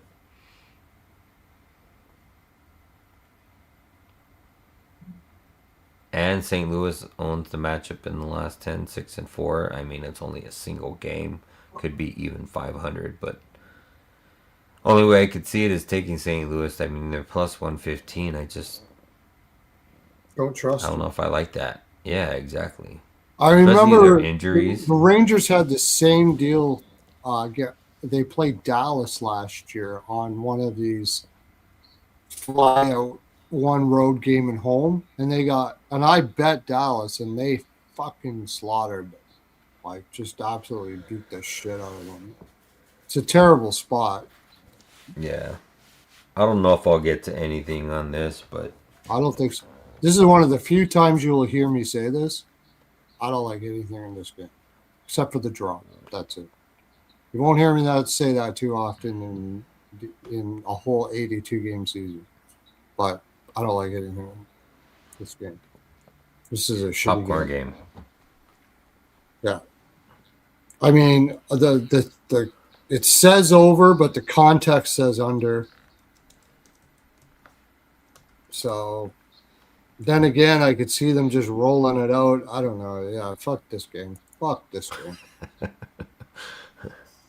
I'll look at it again tomorrow and see if there's any props I Yeah, like or I'll anything. But listen. I'll listen to the Ice Guys and McGinnis and stuff, and I'll see if there's something I can get on this. Sometimes you got to rely on other people when you're not seeing a game. Calgary versus Seattle. Fucking talk about fuck this game.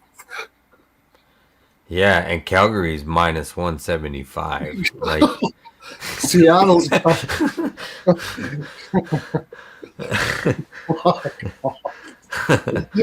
Ben Calgary at minus 170. Holy fuck, dude. At home after a San Jose loss. I mean, Seattle is. Are they getting anybody healthy here? They're probably going to put, and Seattle's probably going to put Grubauer in net. They haven't played him in a long time. and Montour didn't return, and I think he's out this game too. Oh my god. And you got McCann. McCann's back on IR. He's out.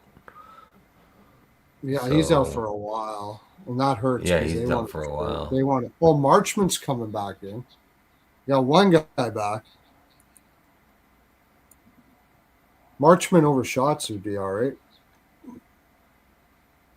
Yeah, he's expected to miss. Holden and And he Chandler hasn't. Stevenson. Chandler Stevenson. Ever since I started talking shit about him and calling him the spiritual reach around guy, I think he's had a point in 5 of the last 6 games. Sorry, I guess Chandler's watching. Of course he's watching. Who wouldn't be? Everybody's watching. Shane Wright got a point last game. Look at this lineup. Holy fuck. I mean, Marchman, Beniers, Eberle. Eberle, how old is he now? 36? Almost 36. Yeah, he's Hogan 35. Stevenson, Frederick Goudreau, Newman, Shane Wright, and Crapo,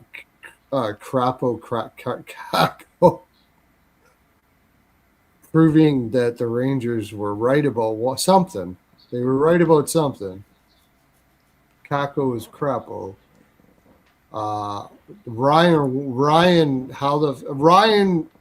Ryan building a very good reach around resume Winterton. Ryan reach around Winterton. No idea why the fuck he's in the lineup whatsoever. Brought Ben Myers up and Jacob Melanson. Jesus Christ. Oh, Vince Dunn is back in. He was out the last game. That's good. Larson, Alexei Evans, and Evans, Flurry. gets his odd start that he gets. You know who's back on the shooting train? Mm, Your Anderson. buddy that your buddy. Six For who? straight games with 4 or more shots on goal. Rasmus for Calgary. Anderson. Anderson. There we Yeah. go. I'll bet that. He's trying to get traded. That's why. He Four wants that. straight games with over 6 shots. He's going to. He's going to That is Vegas. nuts. He's going to Vegas, baby. Somebody's betting on him. He's telling somebody to bet on him. Yeah. So he's had, in those games, he's had 11 attempts, 9 attempts, 7 attempts, 12 attempts, 8 attempts, Wow. 7 attempts. That is crazy volume. Crazy volume. Averaging 8.6. In his last 5, he's averaging 8.6 attempts on 4.25 shots on goal. And his line's 2.5.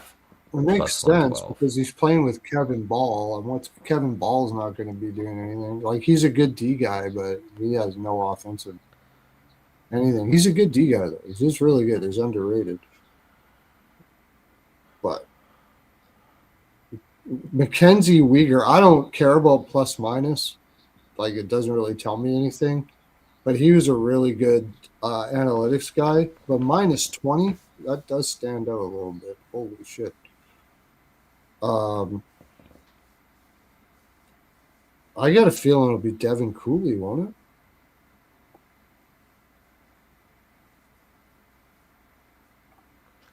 That's a I mean, sweat. Rasmus had you can no only bet shots on goal Seattle here. first 30 minutes. You can only bet Seattle here. The only thing I would say is Seattle's a horrible first period team. Calgary is a very good home first period team. If you're going to take Calgary first period puck line. Coming off that San Jose loss, they should be angry. I could see that. That I would take. And then take Seattle. I wouldn't even take Seattle. I can't bet Seattle. I did just read the roster I gave you. Fucking no way I can take Seattle. There's no way.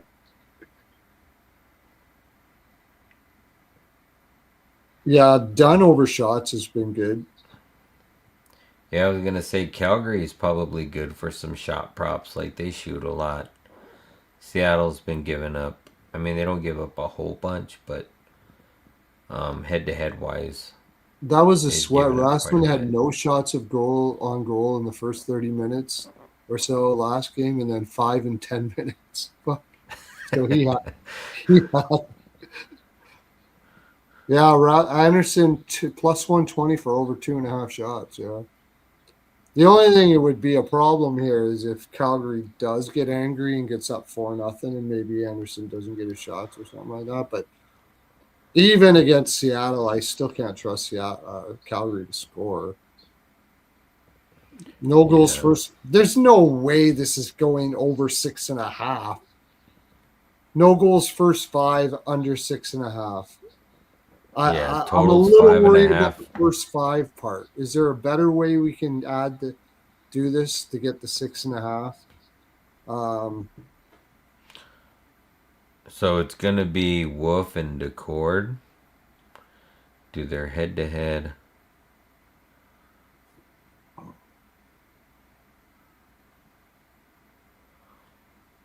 You think both teams score in the first period? Because you could do both teams to score in the first period, no, and then under 6.5. Oh, that's pretty good. Yeah, I don't mind that. Instead of trying to take the under first period, the likelihood of both teams scoring versus one team scoring 2. Just a thought. I don't know how else you could bet it that way. No goals. I mean, Seattle's coming in on 3 straight losses. You would think that they're going to want to get off to a good start. But Calgary's coming off a loss to San Jose. mean, they get a chance to beat up on a team that's had flu problems Yeah. and injury problems and all that kind of shit like that. Either that or you parlay it with a goal in the first 10, but that's a sweat in itself. I don't want that. Like, No, I don't. I don't want to yeah. parlay anything with a goal of anything in this game. Yeah. It's a 5.5 for sure, right? No doubt about that. Yeah. Yeah, I think Calgary wins this. Probably. I mean, if you can't beat that Seattle team, how beat up they are, you're in big fucking trouble. I So mean, then, I mean, if you think Calgary wins, then you just just go take the money Calgary line money line and and under six and a under six half. and a half. Yeah, Yeah. might be the way to go.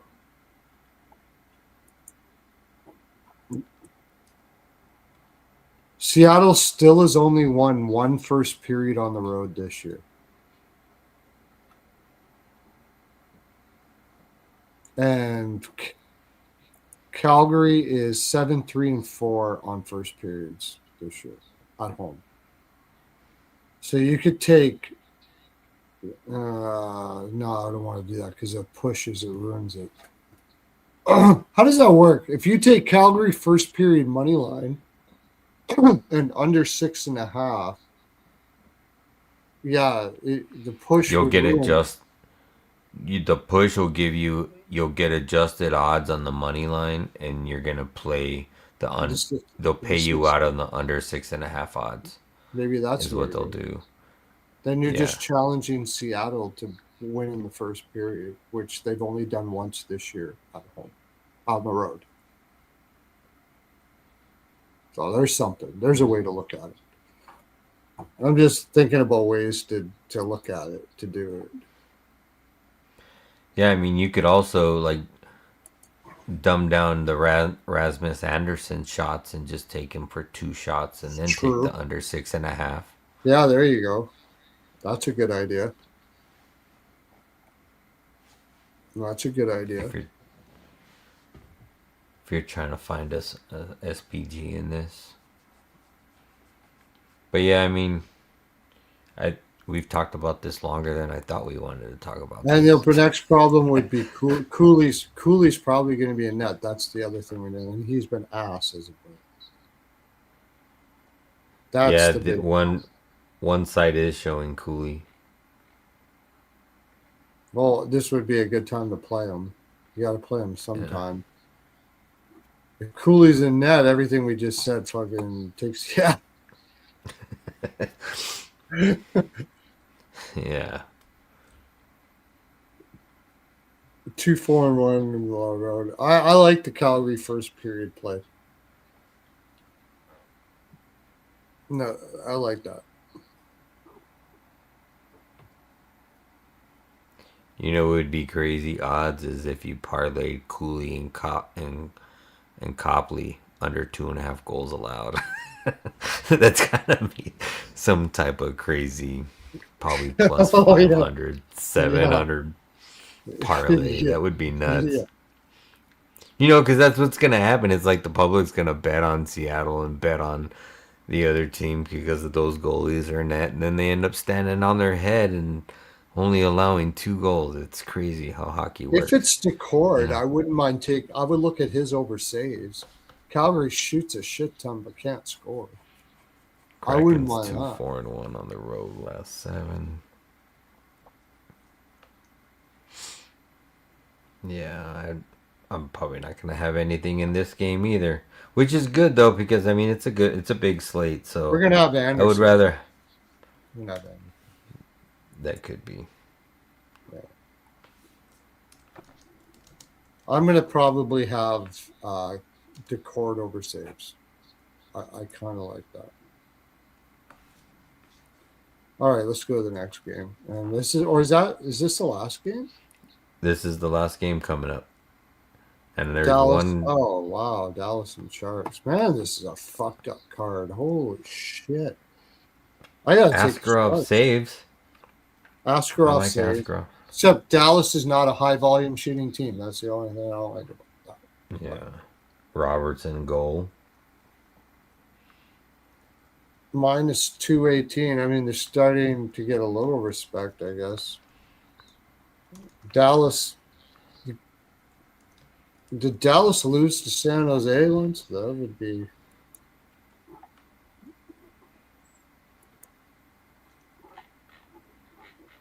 The San Jose team, man. I mean, you can't fuck around with these guys. If you're not going to come out hard, they're going to beat you. And that's the reason why they're getting away with a lot of shit right now. I mean, that was a pretty impressive win, that first game off of that long road trip. Yeah, Dallas beat them about 2 weeks ago, 4-1 in Dallas. Dallas is coming off a 4-1 win at home versus LA.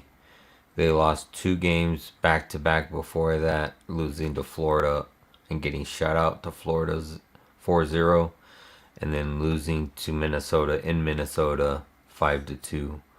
San Jose, on the other hand, they're coming in on a 3-game winning streak, beating Calgary at home 6-3, beating Pittsburgh on that comeback win 6-5, Yeah. at Toronto 3-2, um, and then lost. So And Dallas has won 8 straight, but again, that's a different San Jose team, except for the last time they played. yeah, it's gonna be Ottinger and Askarov. They are going to put Ottinger in again this week. Because they put DeSmith in against who was the last team they played again? LA. LA. Shows you. And I said on the I was doing the show that day, and I said putting DeSmith in was a slap in the face to LA, and they're like, "Nah, I don't think it is. You got to put him in sometime." And I go, well, "They're playing San Jose next. See, you're playing San Jose next, and you put DeSmith in against LA. That was a slap in the face to LA, saying we need Ottinger for San Jose. We don't need it against this LA team." I still say that that's what they were doing there, which was demoralizing to the LA Kings. Think about that. You put in DeSmith against LA, and you save Ottinger for San Jose.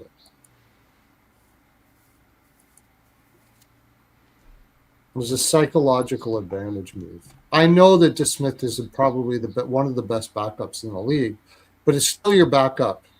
You're putting your backup against a team that is supposed to be a playoff team and possibly a contender. And you're saying you suck.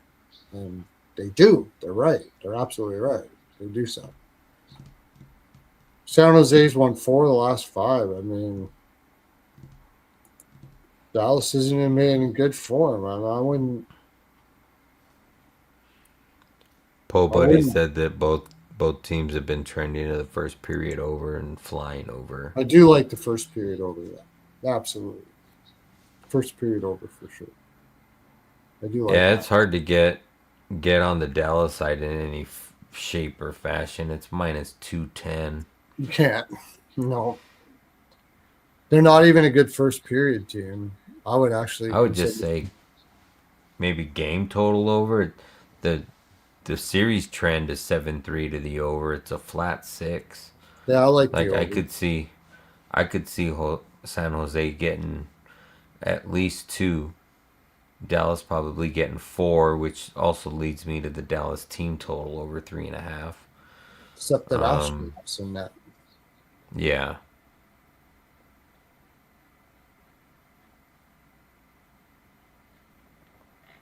How many did Calgary did manage to get 3 on Askarov, right? That was like 6-3. Yeah, I'm looking at Askarov's stats right now. So Askarov, he gave up 3 to Calgary, gave up 5 to Pittsburgh, gave up 4 to Washington. Yeah, starting there. 3 to Utah, 2 to Vancouver, 4 to Colorado, You Yeah, gotta give up 4 to it's more Colorado. their San Jose doesn't play defense. That's why I just think you have no choice. But I think the over is the play here. Yeah. San Jose doesn't play defense. They just go try to Yeah. score. It's pretty much what they do. They don't have a defensive system, nothing really. So, Yeah. uh, Dallas at least gets 3 and then an empty netter, so that's 4. you got to If you don't, take at least for a slice of pizza. You got to take Klingberg for a goal in his old team, and I think he scored 3 in a row. Dallas has scored the first goal in 5 of the last 6 road games. I like that, po buddy.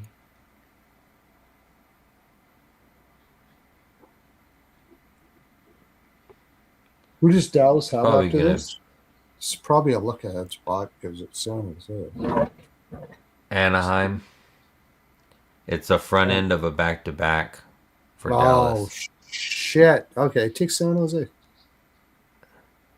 Take San Jose. Front end of the back to back, and you got Anaheim coming up after this. Take the over and a little bit on San Jose. Dallas will give up late, or probably. I mean, Anaheim's going to be a big game against them. Anaheim's become a big game now. They don't want to lose 2 in a row. I definitely would play the draw. Definitely play the draw here. Two teams from different divisions.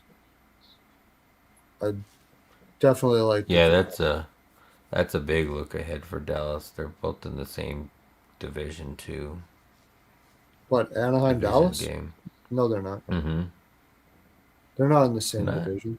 Same. They're not. Anaheim's in. They're the same in the West. conference. Oh, They're in same the West. conference. Yeah, San Jose's in the same division.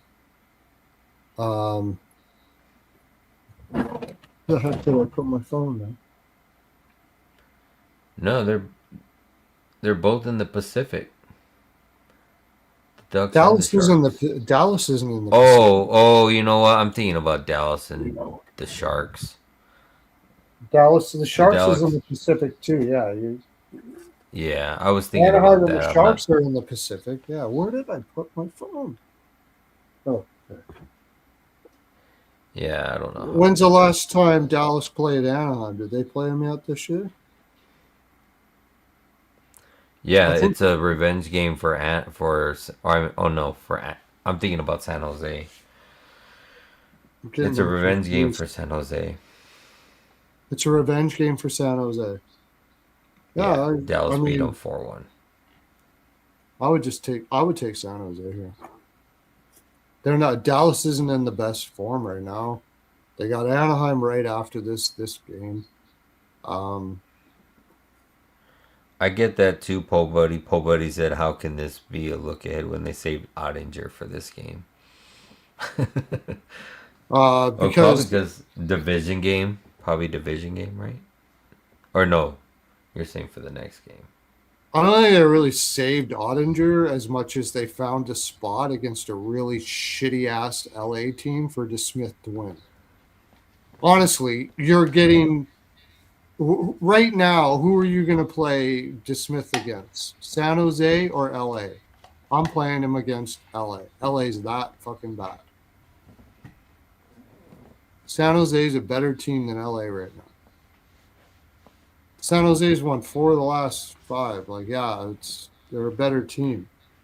San Jose is definitely better at home. A better home team for sure. They're 10-5-3. LA is just Dallas is 11-2-4. So they're in their better splits. that's why. I like Dallas. I like Dallas. I know it's a look ahead, but I can't bet San Jose. I'm probably not going to bet Dallas either, but maybe It's lean a to the little over. bit of a look ahead. When I'm talking about the Anaheim. When's the last time Dallas played Anaheim?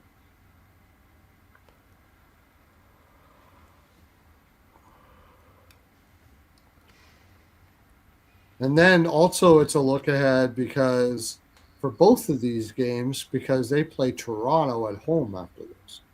These could be So two I don't give a fuck games in a row. so they But Anaheim, played hmm? about 5 weeks ago. They played Anaheim won 7-5. Mm, So it's yeah, so it's definitely a look ahead for Dallas because it's going to be a revenge game for Dallas. yeah, it's a revenge game. It's a revenge game for San Jose. But I like the over anyways. I think that's a play. Is this 6? Yeah, flat six. Yeah, we were. Everybody in the land loves Tampa Bay tomorrow. Yeah, Tampa Bay. Hobby. That wild. That is a fishy fucking line. Wild -120. Very fishy, Yeah, and it's a bad spot for Minnesota. Very bad spot. That's why it's fishy because they just had two. They've had. I don't know. It just feels like a flat spot after all that shit with Hughes and everything. Bunch of wins, exciting wins in a row, and then you go to Columbus and it yeah, just that's a very fishy line. yeah. I want to take it bad, but I want to take the Wild there too, and the Blue Jackets are coming are uh, just broke a winning streak. So they were saving Ottinger for the birthday start. It's his birthday tomorrow, is Ottinger. it Ottinger's birthday tomorrow?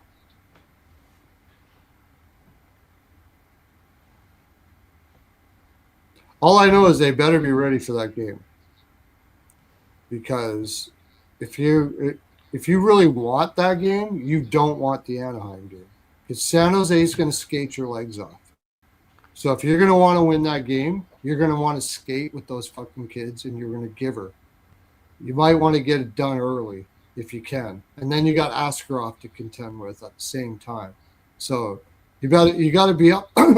You're going to burn a lot of energy in that game. If Dallas goes balls out in that San Jose game, I'm all over Anaheim, even though they're coming off of an Eastern road trip against Dallas after that. Because then they got Toronto at home after that. It's a look ahead spot there. So which one are they looking ahead towards? I think it's possible they're looking ahead to both of these. They're looking ahead at both of these games. They're way up in the division. They don't need to kill themselves against either one of these teams. I mean, they don't need to kill themselves against either one of these teams. Not have to try that hard. You, Yeah, I you don't can know if play, it's you can play for the draw for both of them. I agree. it just Stars may it might be DeSmith because I mean you would think you want Ottinger for Anaheim, right? you could Smith is going to play one of them. Well,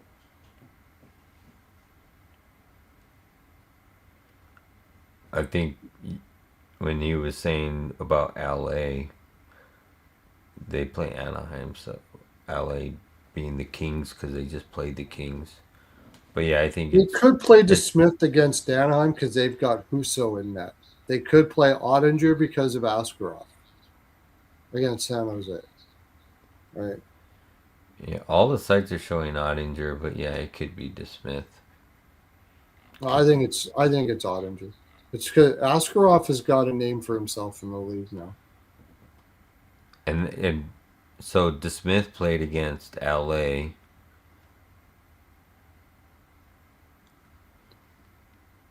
So and I don't think DeSmith has played back to back games this season. Maybe. That's a tough I don't spot know. for We'll see. Anaheim too, Avi. They're coming off of a Eastern road trip, coming in fat off of that. Did Oh, they? he Oh, has they played back lost to back against games. Columbus, but it's not an easy spot for them either. But we've seen with these young teams, it doesn't seem to matter right now. So DeSmith has played back to back games twice this season. That's it. yeah, I Yeah, think it's I'm odd. not I think betting it's this game. Ottinger and DeSmith in Anaheim. Yeah, I'm not betting this game tonight, so I'll just wait to see who it's gonna be and figure it out then. But yeah, I mean, I But lean either Dallas way, I like the over in the game. at a flat 6. Yeah, Yeah, that's the best. And over first period. Over first period. Wednesday, Thursday off. Yeah, it's not that. It's the breaking of the energy. You got to rebuild your energy back for that next game. That's the hard part about coming home after a successful road trip. Everybody goes home. The energy breaks. Then you got to come back and recreate the energy, get yourself back in the mode again because you're dealing with family and all that kind of shit. It's not really about fatigue as much as it's about the rest, especially with young teams. But that'll be an over game too in Anaheim for sure. Jeff Skinner and Jamie Benn to score no goals parlay. I like that. Wonder what that price would be. I think it'd still be a little. I still don't think you get a playable line on that, but that's funny. Yeah.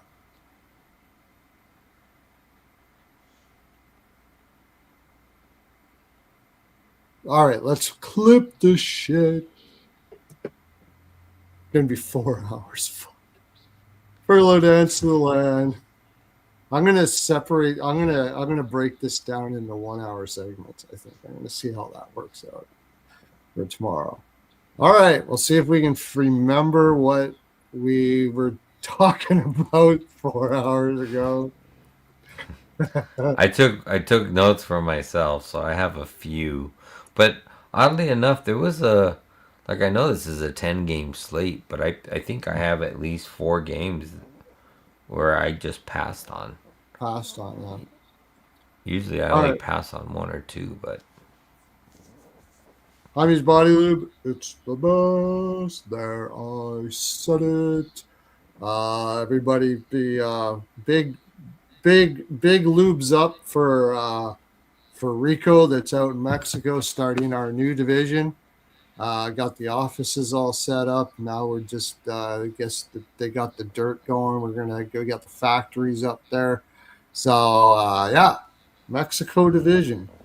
So for that, everybody's going to get our new Mexican assortment package of Hymes body lube sent to you by Alyssa and Hernandez.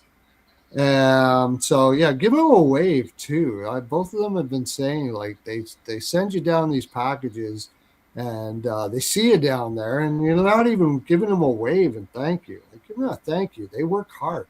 They're making like barely minimum wage. So give them a wave at the very least. All right, let's get at it. Edmonton, Boston, Dre, what do you got? I lean Boston in this game. Um, I just think they're playing as the better team. I can't trust Edmonton. And then I like Swayman saves. I think Edmonton's probably going to put up shots. I think Swayman's probably going to get peppered, but if the game script goes away, I think with Boston leading, Edmonton's going to shoot. I like Boston money line. I like Swayman over saves. I'm leaning Boston. I like the over in the game. I just can't take an Edmonton Oilers game under. Simple as that. So I'm kind of leaning Boston, but over first period, both teams to score. Over for the game, and team second period over to be the biggest bet in this game, like I do for all Oilers games, which is now 8-0-2 in the last 10.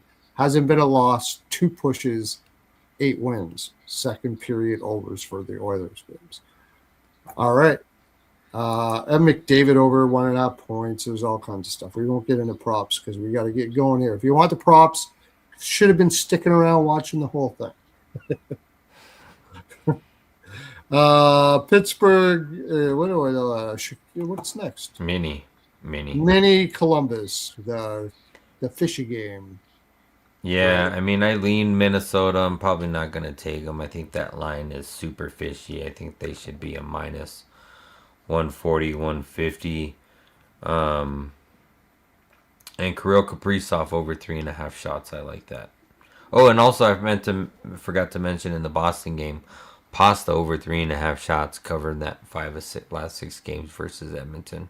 Right. Geeky goal. I mean, yeah, stuff Oh, like geeky that. goal. Yep. Minute. Okay, so you're not playing it. I'm still looking at the over. If you can get a 6, yeah, over 6. Just can't play Columbus games under. We're not sure who's going to be in, if it's going to be the kid or not. I do understand this line. It's a dead spot for Minnesota. It's just hard to fade them right now. Uh, but I think I also said I liked. Fuck, I can't remember what I said on this one. I think I like Columbus first period. Yeah, Columbus first period. Money line I That's what it liked was. in this. I think they're both over second period teams, so a little bit on the over second period. That's what it was. And I'm going to take over for the game, which probably leads me to a Columbus team total over 3. Um, even if Wallstat is in, I don't know. They've been giving this kid glove this ever since his loss against Vancouver. He was like the hottest thing ever, and then he must have had some sort of like really hard on himself, something or whatever. I don't know, but they haven't been playing him, so we'll see who it is. But that's what I got so far in this game. And Fantilli overshots is pretty much an automatic.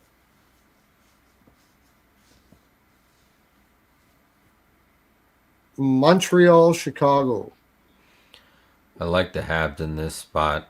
Um, I don't remember what the odds are, but I did write down Montreal. I don't think it's a playable number. Probably have to take it in reg or um, I don't remember exactly what it was. Caulfield overshots. I also did write. I played this in the last game. Chicago team total over under 2.5. I like that as well. And then Bertuzzi 3+ shots on goal. That's all Yeah, I I got. like Caulfield over shots in this one. I think Caulfield's going to have a heyday here. Uh, Montreal, I kind of like Montreal team total over. Knight hasn't been as good as he has been here. I think it's just a tough spot for Chicago overall, um, especially coming off that crazy loss in Toronto.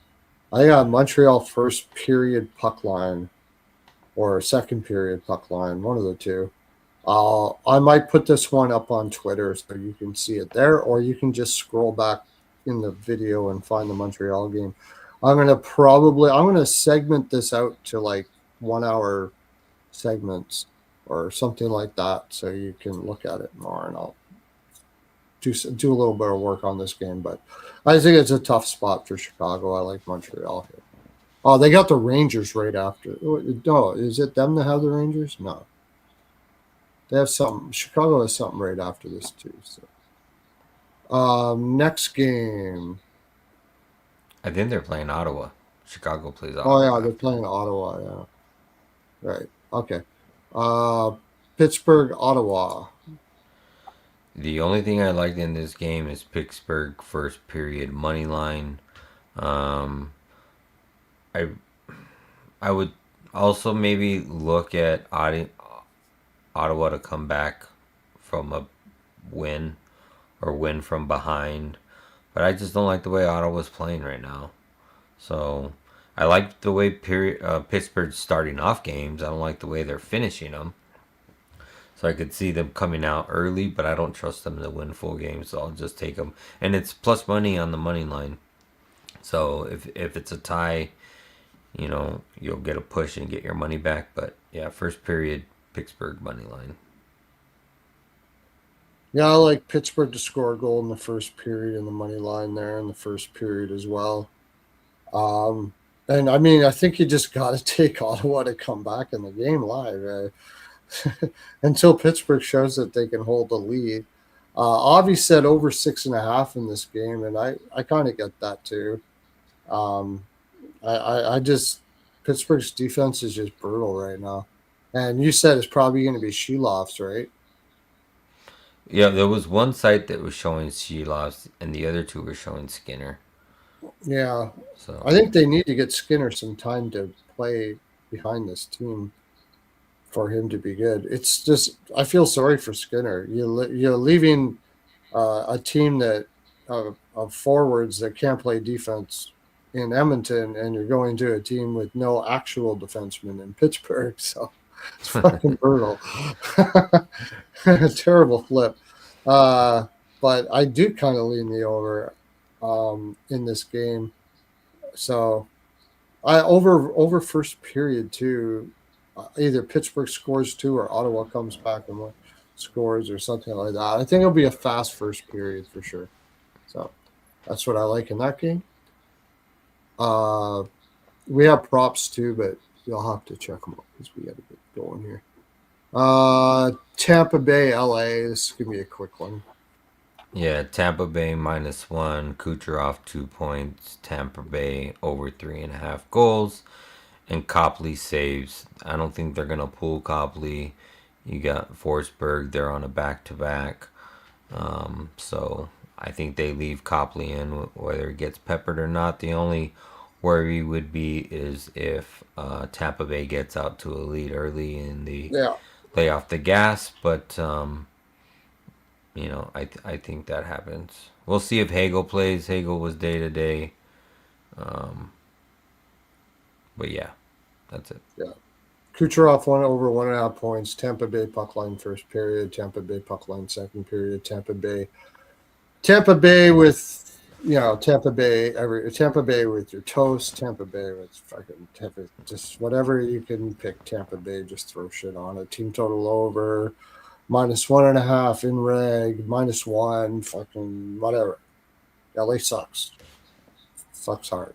Take the over 5.5 because it'll probably be 6-1, something like that too. So Tampa Bay's mad after that Florida game. I know they don't have much defense, so maybe LA can pop one or two, but that's supposed to be Vasilevsky in net, so maybe not. But that's what I like in that game.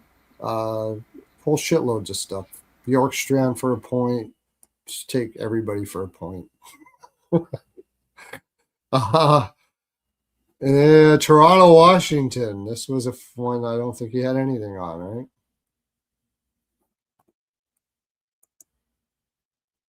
Oh, I lost you. What happened to him? Oh, there he is. I Toronto, have no idea Washington. what happened. I have no idea what happened. Yeah, I don't know Maybe that either. was a segue. That was a segue into this game because I don't have nothing. You got So nothing on this game. I just said you don't have anything in this game. yeah, I didn't really have much on this game either. Yeah, it was. I think I like Washington. I just can't take Toronto, but I don't know how to bet it. Um, I think we said maybe Wall over saves, something like that. But yeah. I did say that, but then Washington doesn't shoot a lot, and we were looking at both teams, and Toronto hasn't been producing offense either because, like, they had that firm talking to them last game, and they came out and fucking had like 5 shots on goal in the first period or some shit. So yeah, I I just just said think it's what I all said about watch. this game was I just think that they didn't give a fuck about those two games in Minnesota and Winnipeg, and I don't doubt it. And they do give a fuck about this game. In Toronto, I just don't trust the character on this team. I think they're probably hurt. So I guess I'm talking to myself into like a team total over for Washington. But I won't be betting much on this game, probably, unless I wake up and change my mind. Um, but that's yeah, it was a tough game to cap. I maybe what a Washington first period puck line just came to me because Where I did you go? I do like that. I just think Oh. Washington should come in angry. So probably a live betting game too. If Washington comes out hard, just bet Washington hard. That's a good way of doing it. Buffalo versus Philadelphia. Man, Buffalo's been turning it around. I don't know if I can go that way. I think I lean Philly team total over 3. I think I like that better than I do trying to take Philly on the money line. I do like Zegras and Konechny for a point. The JD special there. I have been taking Zegras goal and assist and kind of splitting that half and half. He did get a goal last game. Could see him getting an assist here, but I'll just keep doing the same. That's it. Oh yeah, the Caps gift, right? That's a good one to bet. Goal in Yeah. first 10. Forgot about that, Terry. I like Philadelphia to score first goal first period, and then Buffalo to win the game. I like with Harrison in. I like Buffalo team total over. I just got this weird feeling that Buffalo is on going to go on a bit of a run here. They finally won 3. Call me crazy. No, I don't know if I've ever said this before, but I just have a feeling that, and I don't like the fact that Philadelphia's got the Rangers next, and I think it's the very next night, right? So I think this is a I think flat so. spot for Philadelphia after that Montreal win. Um, Not a huge fan. Probably put a little bit on the draw, but I'll throw all of that kind of stuff on the wall there and see what comes out. Um, I have props on this game too, but I'm not going to get into them here because we got to move on. Unless it's like a major problem, I'm not going to talk about it. Rangers, St. Louis Blues. So originally here I was leaning under first 1.5 first period. I don't know if I can get there. I was also leaning St. Louis no goals first period, but I think they also have a reason to want to come out hot here. So I don't think I'm gonna have anything in this game. I'll look more into props tomorrow, but as far as a side or a total, I really don't have anything in this one. Yeah, it was. This is. I think all I had was I had the draw. I had the draw in St. Louis to win in overtime. Yeah, pick a player that might actually score out of that group of players that they have there. I don't know who would be, but I'll take Dvorsky again over shots. He's been going over his shots every game, and you're getting plus money on that. So I'll go with that. But this is a Ranger spot, brutal Ranger spot. One game on the road, and then you're back home. Who were they playing at home? It was a big game at home too. It's just Yeah, it's a big game. I want to say it's Anaheim. No. no.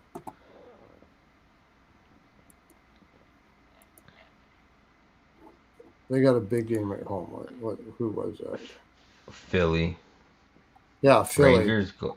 Philly. Yeah. Rangers, Philly on a back, and that's a front part of a back to back. That'll be a back to back. So apparently they're playing Shesterkin here. They're going to play quick against the Rangers, which makes me more leaning to the fact that they're going to use Erson and Buffalo and Vladar in New York for that previous game.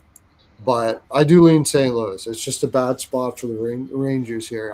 But I also lean the draw. I think this is going to be and I know the trends say over here, but I just don't see it.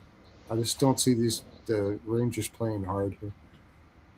So next game, I don't You think want the to call it Rangers are that? going to kill themselves against St. Louis when they got Philly, a division opponent, at home the next night. I don't see it. I'm leaning more and more to St. Louis the more I talk about it. Actually, oh yeah, the Ass Fest, Seattle versus Calgary. Man, um, Marchman over 1.5 shots was a little juicy. You might be able to find that at a better place. I think it was like minus 145. Um, I don't think Everly's numbers look good, although he has been pretty good as of late for over 2.5. Um, as far as on the Calgary side, I really didn't have anything that I can think of. I didn't take any notes in this game. It was blank. So I don't know if I really had anything in this game. Probably just You more so said a pass for we me right talked them now. into the first period over. You're the one that gave us all the trends on the first period.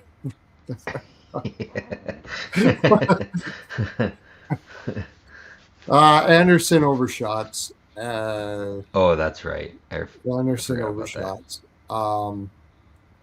And didn't I say I worked out something for Calgary money line here? We did. Oh, that's right. Yeah, because I like Calgary in this spot, but it wasn't a playable line, right? And I'm like, what can we do? Oh, we did the Anderson shots Anderson over. shots in Calgary money line. That's right. Over 2 shots, Calgary money line to bring the juice down on the Calgary. And I like Calgary first period. Seattle's only won one game on the road this year in the first, or one first period on the road this year. And Calgary has actually been really good on first period. So that's the two that I like in that. And that Anderson over and under 6.5. That's a good one. I like that too. And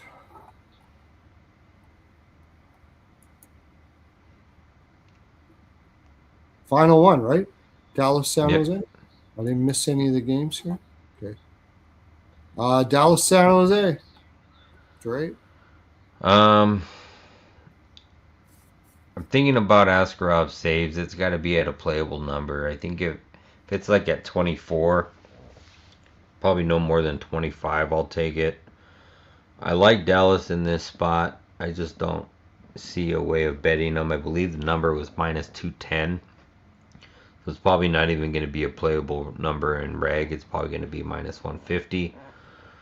Um, I could possibly see the puck line, but I mean, San Jose's been keeping games close. Maybe that is more so a driving to the over. Really depends if it's going to be Ottinger or DeSmith in here. More than likely, it's going to be Askarov, but I think if it's DeSmith, I'd like the over. If it's Ottinger, maybe I just lean more so Dallas team total over. Askarov has been giving up some goals over the course of the season. He's been pretty decent, but I think with the shooting power of Dallas, they should be able to net 4 or at least net 3. If San Jose pulls them, we'll get 4 there. I'm going to look at Askarov over saves if it's a decent number, although Dallas is not a high volume shooting team. San Jose is a high volume allowing teams to shoot team. I like over 1.5 first period. I like the 6, and I'm going to take San Jose. I just think this is a bad spot for Dallas. Plus 180. This team's not getting respect yet. I mean, I think if you get a team that really wants to play balls out, that's not Calgary or some other ass team that can't skate, they should beat San Jose. I just don't know how much Dallas was going to want to win this game. They got Toronto coming up. They're way ahead in the standings. I could see them falling down here. But I do like over 1.5 first period. Maybe even BTTS, both teams to score first period. You could actually get a pretty good number on just San Jose to score in the first period. So I don't mind that at all.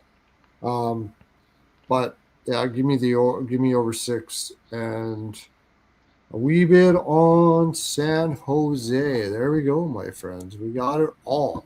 Only took us 4 hours. So Yeah, 4 hours, 2 minutes. 4 hours, 2 The sad minutes. thing is, I don't think this is the shortest one, the longest one. I don't know. All I right. want to say the other one was like 420 or 430, something like that. Yeah. By the time we Okay. finished. Get your fingers all, do your little Pilates there, finger Pilates, and get so you can touch that like button and smash it. Just hit it like several times if you like it. If you don't like it, don't.